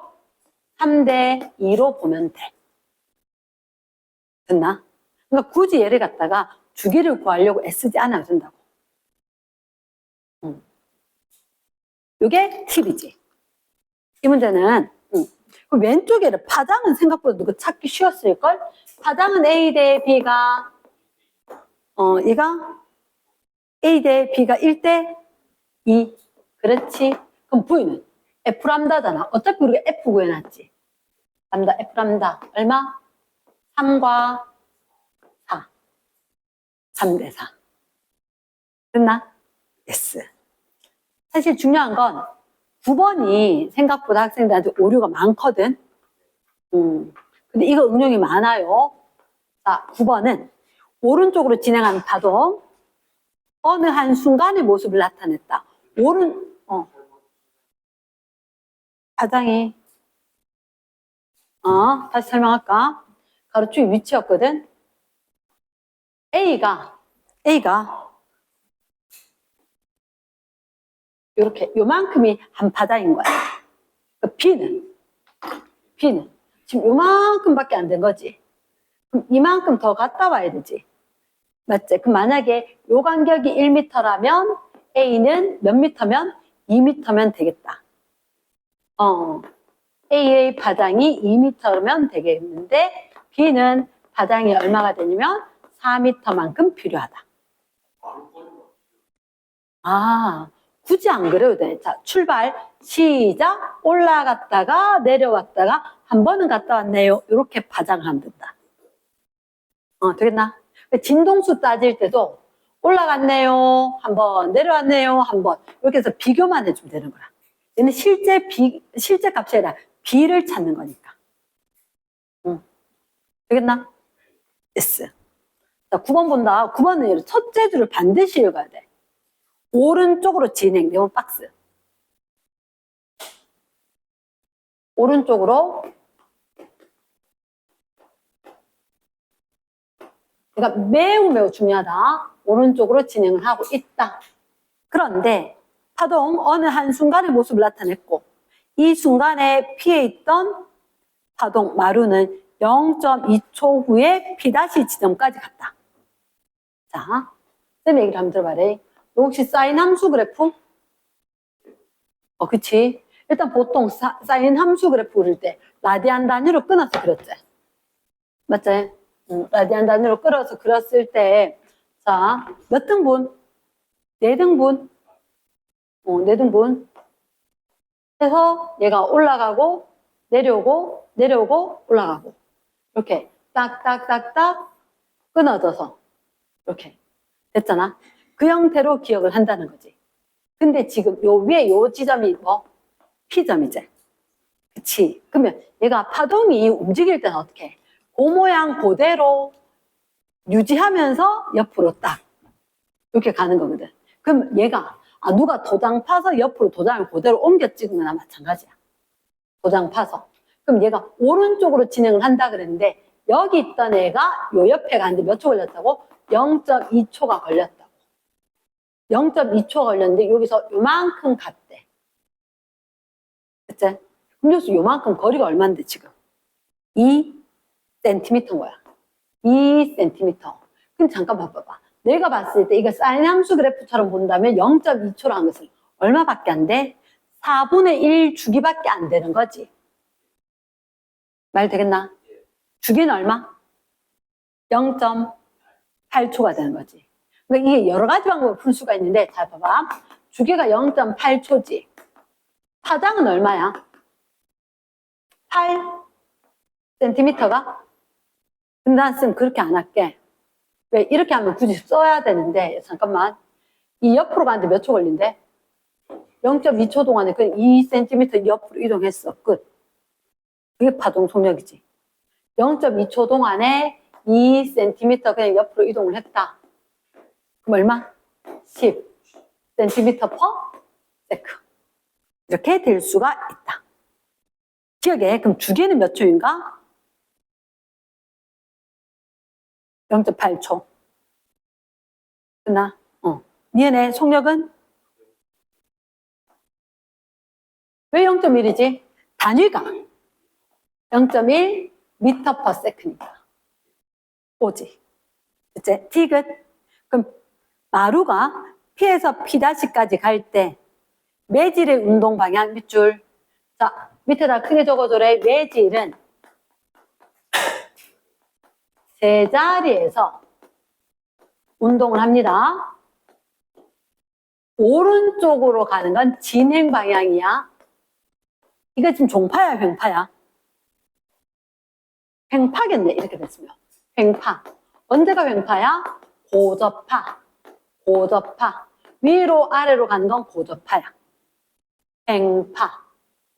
그럼 얘는 매질은 제자리에서 위아래로 진동을 해야 되겠지. 오른쪽으로 진행할 거니까. 제자리에서 위아래로지. 이거 오른쪽으로 운동한다 한 말 된다 안 된다? 안 된다. 횡파란 얘기는 누구하고 진동하는 방향과 진행하는 방향이 수직이어야 된다. 얘가 오른쪽으로 갔단 말은 운동은 아래 위로다. 그럼 그때 이렇게 이야기했다. 얘들 어떻게? 오른쪽으로 간다 그랬지? 그러면 어떻게 도장 찍어서 요 도장 그대로 파서 옆으로 이렇게 이동한 듯이 됐다 그랬지? 그럼 이 P점이 여기 있다 조금 있으면 어떻게 내려와야지. 그치? 아래쪽으로 진동. 연직 방향. 근데 지금 P는 제일 꼭대기지? 내려올 수밖에. 상하 운동을 하는데 그렇게 애매하게 하진 않지. 어차피 P는 제일 꼭대기니까. 그리고 상하라고 하지 않아. 자, 잠깐만. 왜 하지 않냐면 그건 너무 애매모호해. 이게 지금 파동이 지금 이렇게 그림이 있었잖아. 이게 왼쪽으로 진행을 한대. 왼쪽으로 진행을 한다.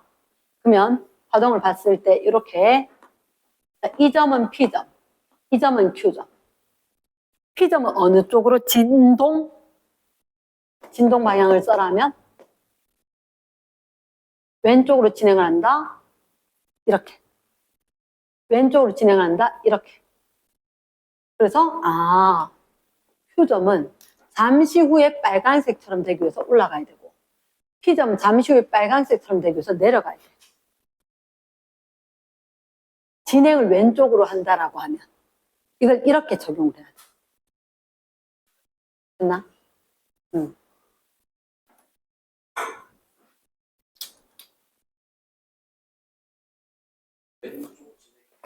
응. 그치? 그걸 갖다 줄줄줄줄 다 적을 필요가 없는 거야. 이래나? 문제 풀 때 어떻게 해야 되면 왼쪽으로 진행한다면 그 점 부근을 갖다가 살짝이만 똑같은 모양으로 왼쪽으로 그리면 돼. 그리고는 그치? 지금 흰색으로 Q가 이렇게 되었을 때 이게 중심 부분 여기 Q잖아. 그럼 이 파동이 약간 왼쪽으로 가야 되지. 그럼 이거는 그치 올라가야지. 좌우가 아니란 거지. 핵심은. 우리가 봤을 때 이 파동은 분명 종파는 아니다. 고접하다. 횡파기 때문에 횡파라는 것 자체가 진동과 진행은 반드시 어떤 관계? 수직인 관계에 있다. 그치? 분명히 수직인 관계에 있으니까 이 관계를 지켜줘야지.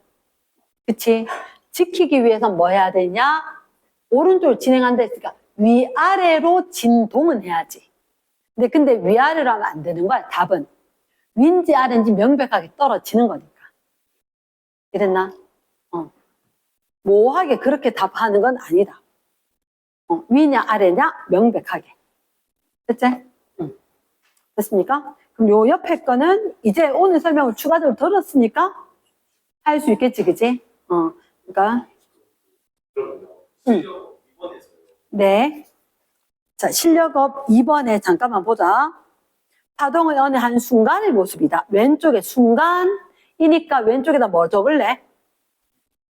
왼쪽이 주는 건 데이터는 어떤 정보? 파장이 주기가 뭐죠? 위치인데 무슨 정보? 파장 주기 뭐? 파장이 4cm지.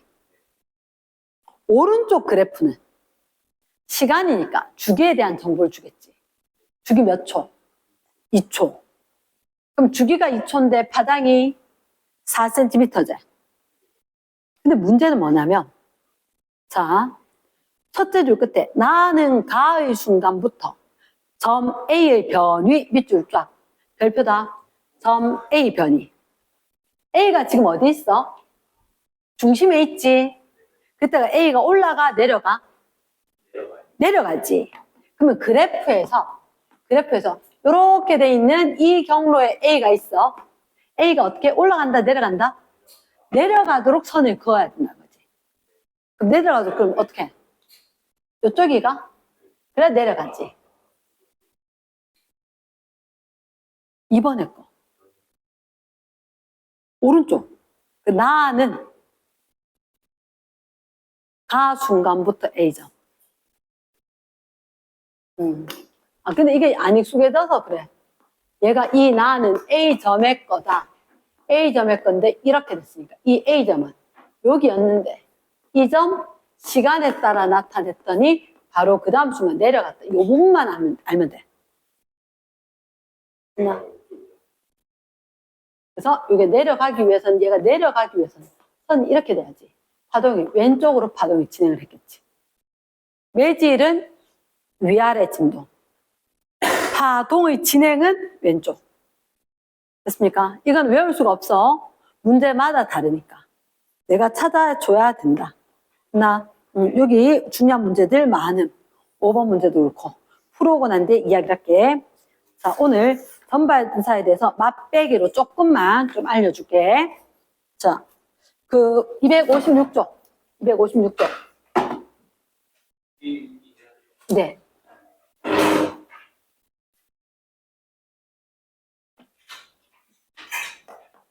256쪽 전반사를 집에 가서 영어로 한번 찾아봐래. 단어 토탈 리플렉션 해서 전반사 온전전자 완전히 모두를 다시 반사를 시키더라. 선생님 잠깐만요.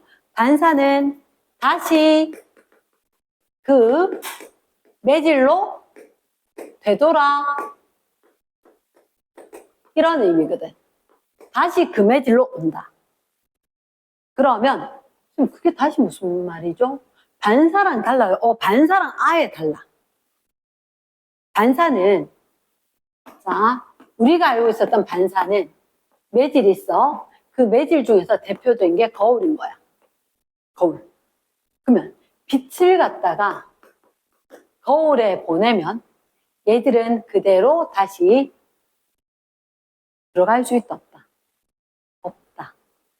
매질 안쪽으로 들어갈 수 없기 때문에 매질의 경계에서 튕겨서 왔을 때 100의 에너지를 보내면 100이 다 나온 거야. 얘가 반사야.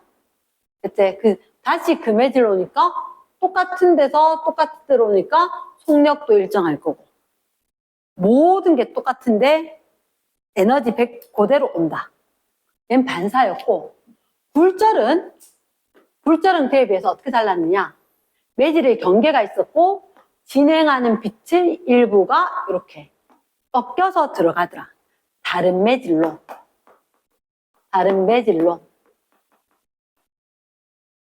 우리가 그런 경우가 있단 말이야. 잔잔한 호수. 맞지? 잔잔한 호수에 보면 그래, 밤이 되면 저 뒤에 건물이 막 비쳐서 보이고, 그때 저 건물의 조명이 호수 물 속에 들어가면 안 보이겠나? 보여요. 그치? 그럼 그 얘기 무슨 얘기냐? 이 빛이 오다가 안쪽으로 들어가고 이게 잔잔한 호수였으면 튕겨서 일부는 내 눈으로 와서 반사되기도 한다고. 그치? 그러면 100을 가진 에너지가 가다가 이 매질의 상황에 따라 좀 다르겠지만 어쨌든 50 플러스 마이너스 알파 50 플러스 마이너스 알파로 일부는 들어가고 일부는 나오고 50 플러스 마이너스 알파라는 게 다 들어가는 것도 아니고 다 나오는 것도 아니다. 이렇게 좀 흩어져서 움직일 거다. 그치. 합은 100이 돼야 되겠지. 근데 이게 위에 거는 두 개는 각이 같을 거고 밑에 건 각이 좀 다를 거다. 반사니까 각이 같아. 반사 법칙. 굴절에서는 사인 B 값이 지켜지면서 매질 종류에 따라서 굴절할 거다. 그치? 그러면 우리는 오늘 해야 되는 전반사는 뭐냐? 특수 조건이 있는 거야. 특수 조건이 전반사라고 하는 것은 일단 조건이 두 가지가 있다. 첫 번째, 밀한 매질에서 소한 매질로. 그 어떤 말입니까? 시내에 놀러 갔는데 사람들이 너무 많대. 빨리 걸어갈 수 있을까 없을까? 없다. 그걸 우리가 밀한 매질이란다. 한마디로 빠르게 진행할 수 없는 속력이 느린 매질을. 왜 이런 용어를 쓰느냐? 빛은 공기 중에서 물속에서 빠르고 느리고 소리하고 다르단 말이야. 그래서 매질마다 파동마다 다르기 때문에 그냥 밀한 매질에서 소한 매질. 얘가 빨라진다. 그러면 뭐가 변할 수 있느냐? 각도가 변할 수가 있지.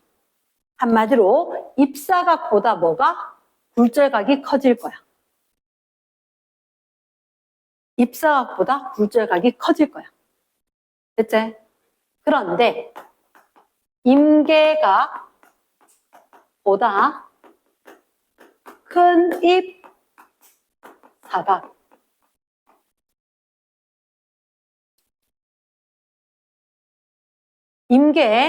임계라는 단어를 들어본 적 있지? 경계가 되는 값. 그치? 그러니까 어떤 경계가 되는 각이 있는데 그 각보다 입사각이 좀 더 커야 돼. 등호 아니야. 등호는 안 들어가. 커야 돼. 등호는 될 수 없어. 완벽하게 커야 돼. 그러니까 즉 임계각일 때는 안 돼. 자, 그게 무슨 말인지 설명을 이제 할게. 자, 여기에 매질이 있고 여기에 매질이 있다. 매질 1이 있고 매질 2가 있다. 일반적으로 쌤이 레이저 빛을 보낼 거고 여기가 공기 속이고 물 속이다. 쌤, 공기보다 물에서 속력이 느린데요? 나도 알아. 공기가 속력이 빠르고 각도도 크고 그러니까 이야기할 거야. 빛을 보냈더니 일부는 반사를 하고 일부는 각이 커지면서 똑바로 나간 것보다 각도가 크게 나갔어. 됐지? 그 다음 내가 입사각을 좀 더 크게 했어. 입사각을 좀 더 크게 했더니 여기는 반사는 하고 경계를 따라가더라고. 됐나? 왜 그러냐? 왜 그러냐 하니까 굴절각이 90도래. 여기에 법성 거니까 입사각보다 굴절각이 좀 큰 거는 맞아. 그런데 어떤 각도로 보내니까 굴절각이 90도가 되는 순간이 있더라고. 이때 입사각을 임계각이라고 할 거다. 이때 입사각을 임계각이라고 할 거라고. 임계각이 뭐냐고? 임계각이 우리가 IC 이렇게 적을 건데 굴절각이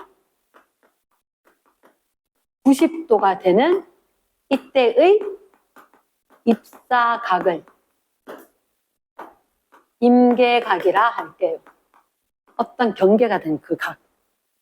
나 그러면 쌤 아까 임계각보다 큰 입사각 그랬지. 얘들보다 레이저를 여기서보다 더 멀리 이렇게 쏘면 분명히 경계하고 만나는 그 각도가 아까 요 각도보다 좀 더 커진 것 같은데 맞지? 이때는 자 아까 요 따라서 진행하던 요 빛 있지? 얘를 왜 굴절하다 따라 진행을 했지? 이번엔 여기서 오면 아까보다 입사각이 커져서 굴절각 커져야 되겠지? 더 들어오면 그냥 얘들 반사만 일어나는 것처럼 되는 거라. 됐습니까? 요때를 갖다가 그러면 임계각보다 큰 입사각이 되었을 때 이러한 상황을 우리가 전반사라고 하는 거야. 전반사. 반드시 처음보다 나중에 각도가 큰 조건에서 임계각보다 큰 입사각으로 입사를 하니까 나갈 수 없이 몽땅 다 들어오기만 하더라. 요걸 우리가 전반사란다. 전반사. 이걸 갖다가 이용을 한단 말이야. 이 전반사를 이용을 하는 게 직각 프리즘을 이용한 쌍안경, 내시경 이런 게 있는 거야.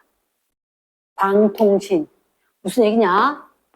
내시경 할 때나 광통신 할 때나 아니면 직각 프리즘을 활용을 했는 쌍안경. 얘가 빛을 보냈는데 빛이 하나도 다른 매질로 나가지 않고 다 그 매질로 다시 들어오는 거야. 그러면 내시경 할 때 이게 뱃속이 새카말 거 아니야? 광원이 없는데. 그러니까 선이 두 개가 들어가지. 두 개가 들어가서 하나는 빛을 비춰서 안쪽을 비출 거고.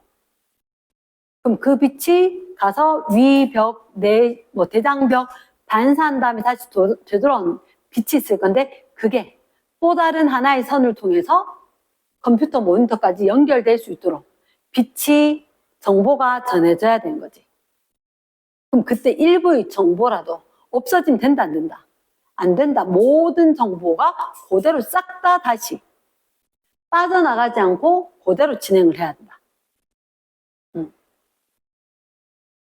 다음 시간에 더 자세히 이야기하겠지만 광통신이라는 것은 빛의 속도로 정보를 전송을 할 거다. 정보를 빛에 실어서 빛의 속도로 정보를 보내니까 엄청나게 빠르게 전송이 일어나는데 그때 정보의 손실이 생기면 안 될 거니까 전반사, 몽땅, 토탈 리플렉션 하나도 빠져나가지 않도록 하는 그 전반사를 이용을 할 거다. 그러니까 여기는 응용 문제가 상당히 많아. 그림하고 봐야 되는데 그래도 우리가 잊지 말아야 되는 게 반드시 임계각보다 나는 큰 입개구리처럼 큰 입 이렇게였는데 전반사가 일어나는 조건을 반드시 기억을 해야 한다. 전반사가 일어나는 조건은 밀합 매질에서 소합 매질. 즉 각도가 커질 수 있는 조건. 그러면서도 임계각보다 큰 입사각이 한다. 임계각으로 입사할 때는 전반사가 일어나지 않는다. 얘 반사 안 됐잖아. 쟤는 전반사 아니야. 그래서 임계각보다 조금이라도 크면 전반사 일어날 수 있다. 됐나? 거울은 전반사가 아니지. 거울은 무조건 반사만. 그치. 아니, 거울은 무조건 반사만. 뚫고 들어가는 것 자체가 없으니까. 전반사로 만들 수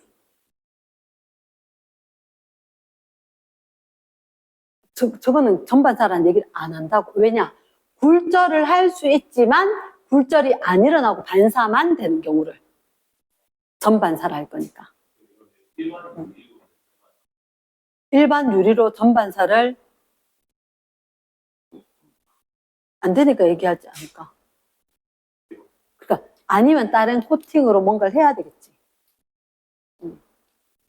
그래서 내가 알기로는 그게 아니다. 전반사는 반사를 하는 상황이 아니고, 그러니까 거울이라는 게 유리에다가 뒤에다가 은을 칠하고 그 은이 벗겨지지 않도록 페인트 칠해놨는 게 거울이거든. 이겠나?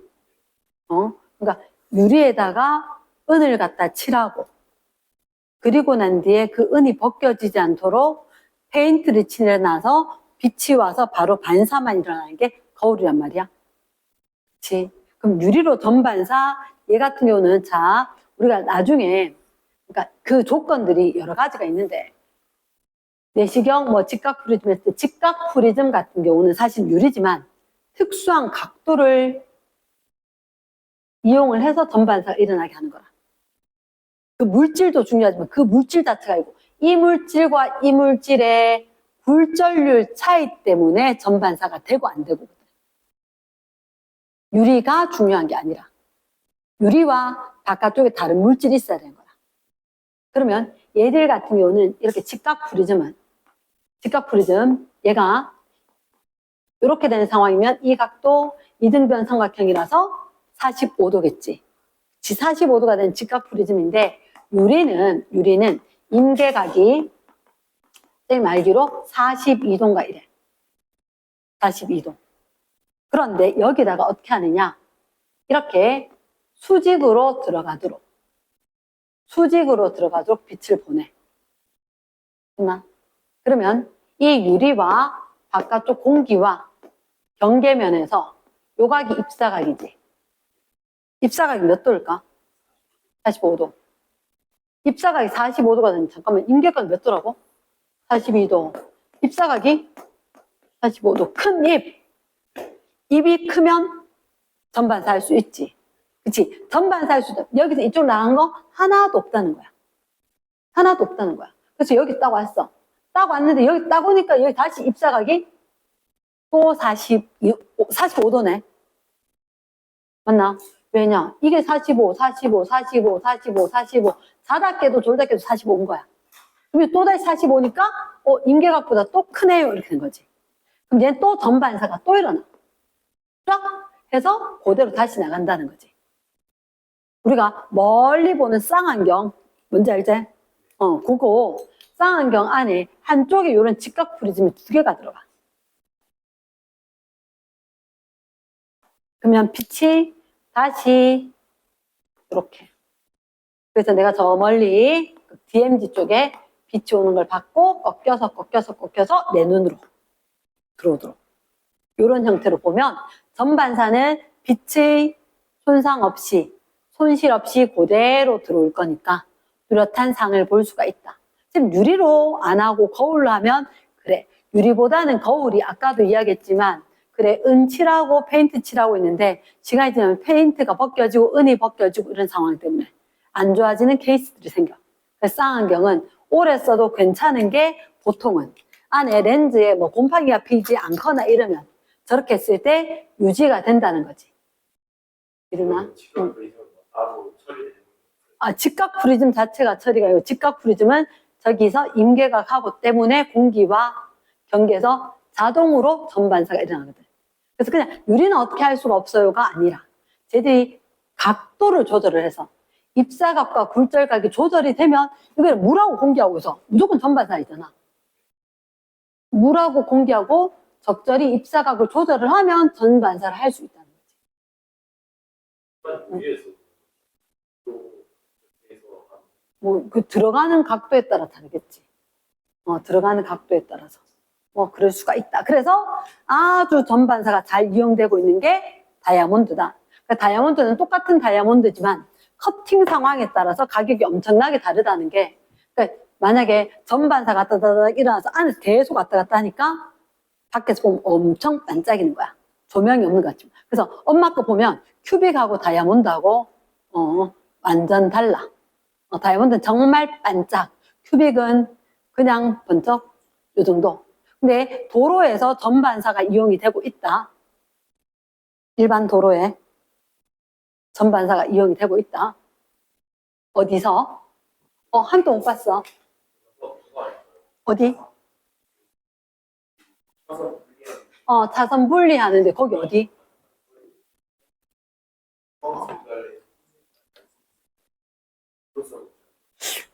그거? 이 기둥 세워진 거? 아, 미안해. 그러니까 페인트도 사실은, 그러니까 이게 반짝반짝거리는 유리 형태의 걸 갖다 넣는 게 있는데, 그거 말고 도로에 일단 이렇게 굽은 도로에 앞산 순환도로 같은 데 보면 이렇게 있으면 여기에 볼록 튀어나와서 동그라미가 있어. 근데 중요한 것은 내처럼 뒷좌석에 앉으면 안 보이고 앞좌석에 앉으면 얘가 보여.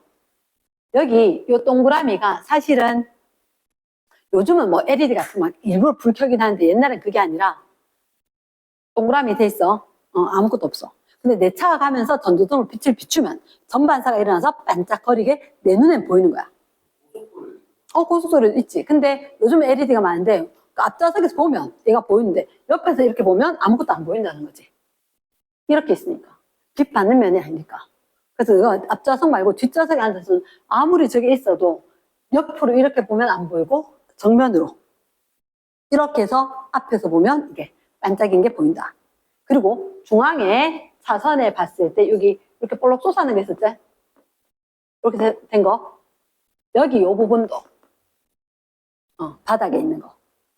그거 전반사를 이용해서 요즘 LED 워낙 온 동네 많이 쓰는데 난 솔직히 그 이해를 못 하겠고 그 자기 자동차 전조등만 다 켜면 이해 되는데 굳이 왜 졸음 운전해 가면서 하는 사람들을 위해서 그렇게 하는지 잘 모르겠는데 안 해주면은 자기가 조심하겠지, 그치? 살려고 하면 뭐 그런 상황도 있다. 당연하죠.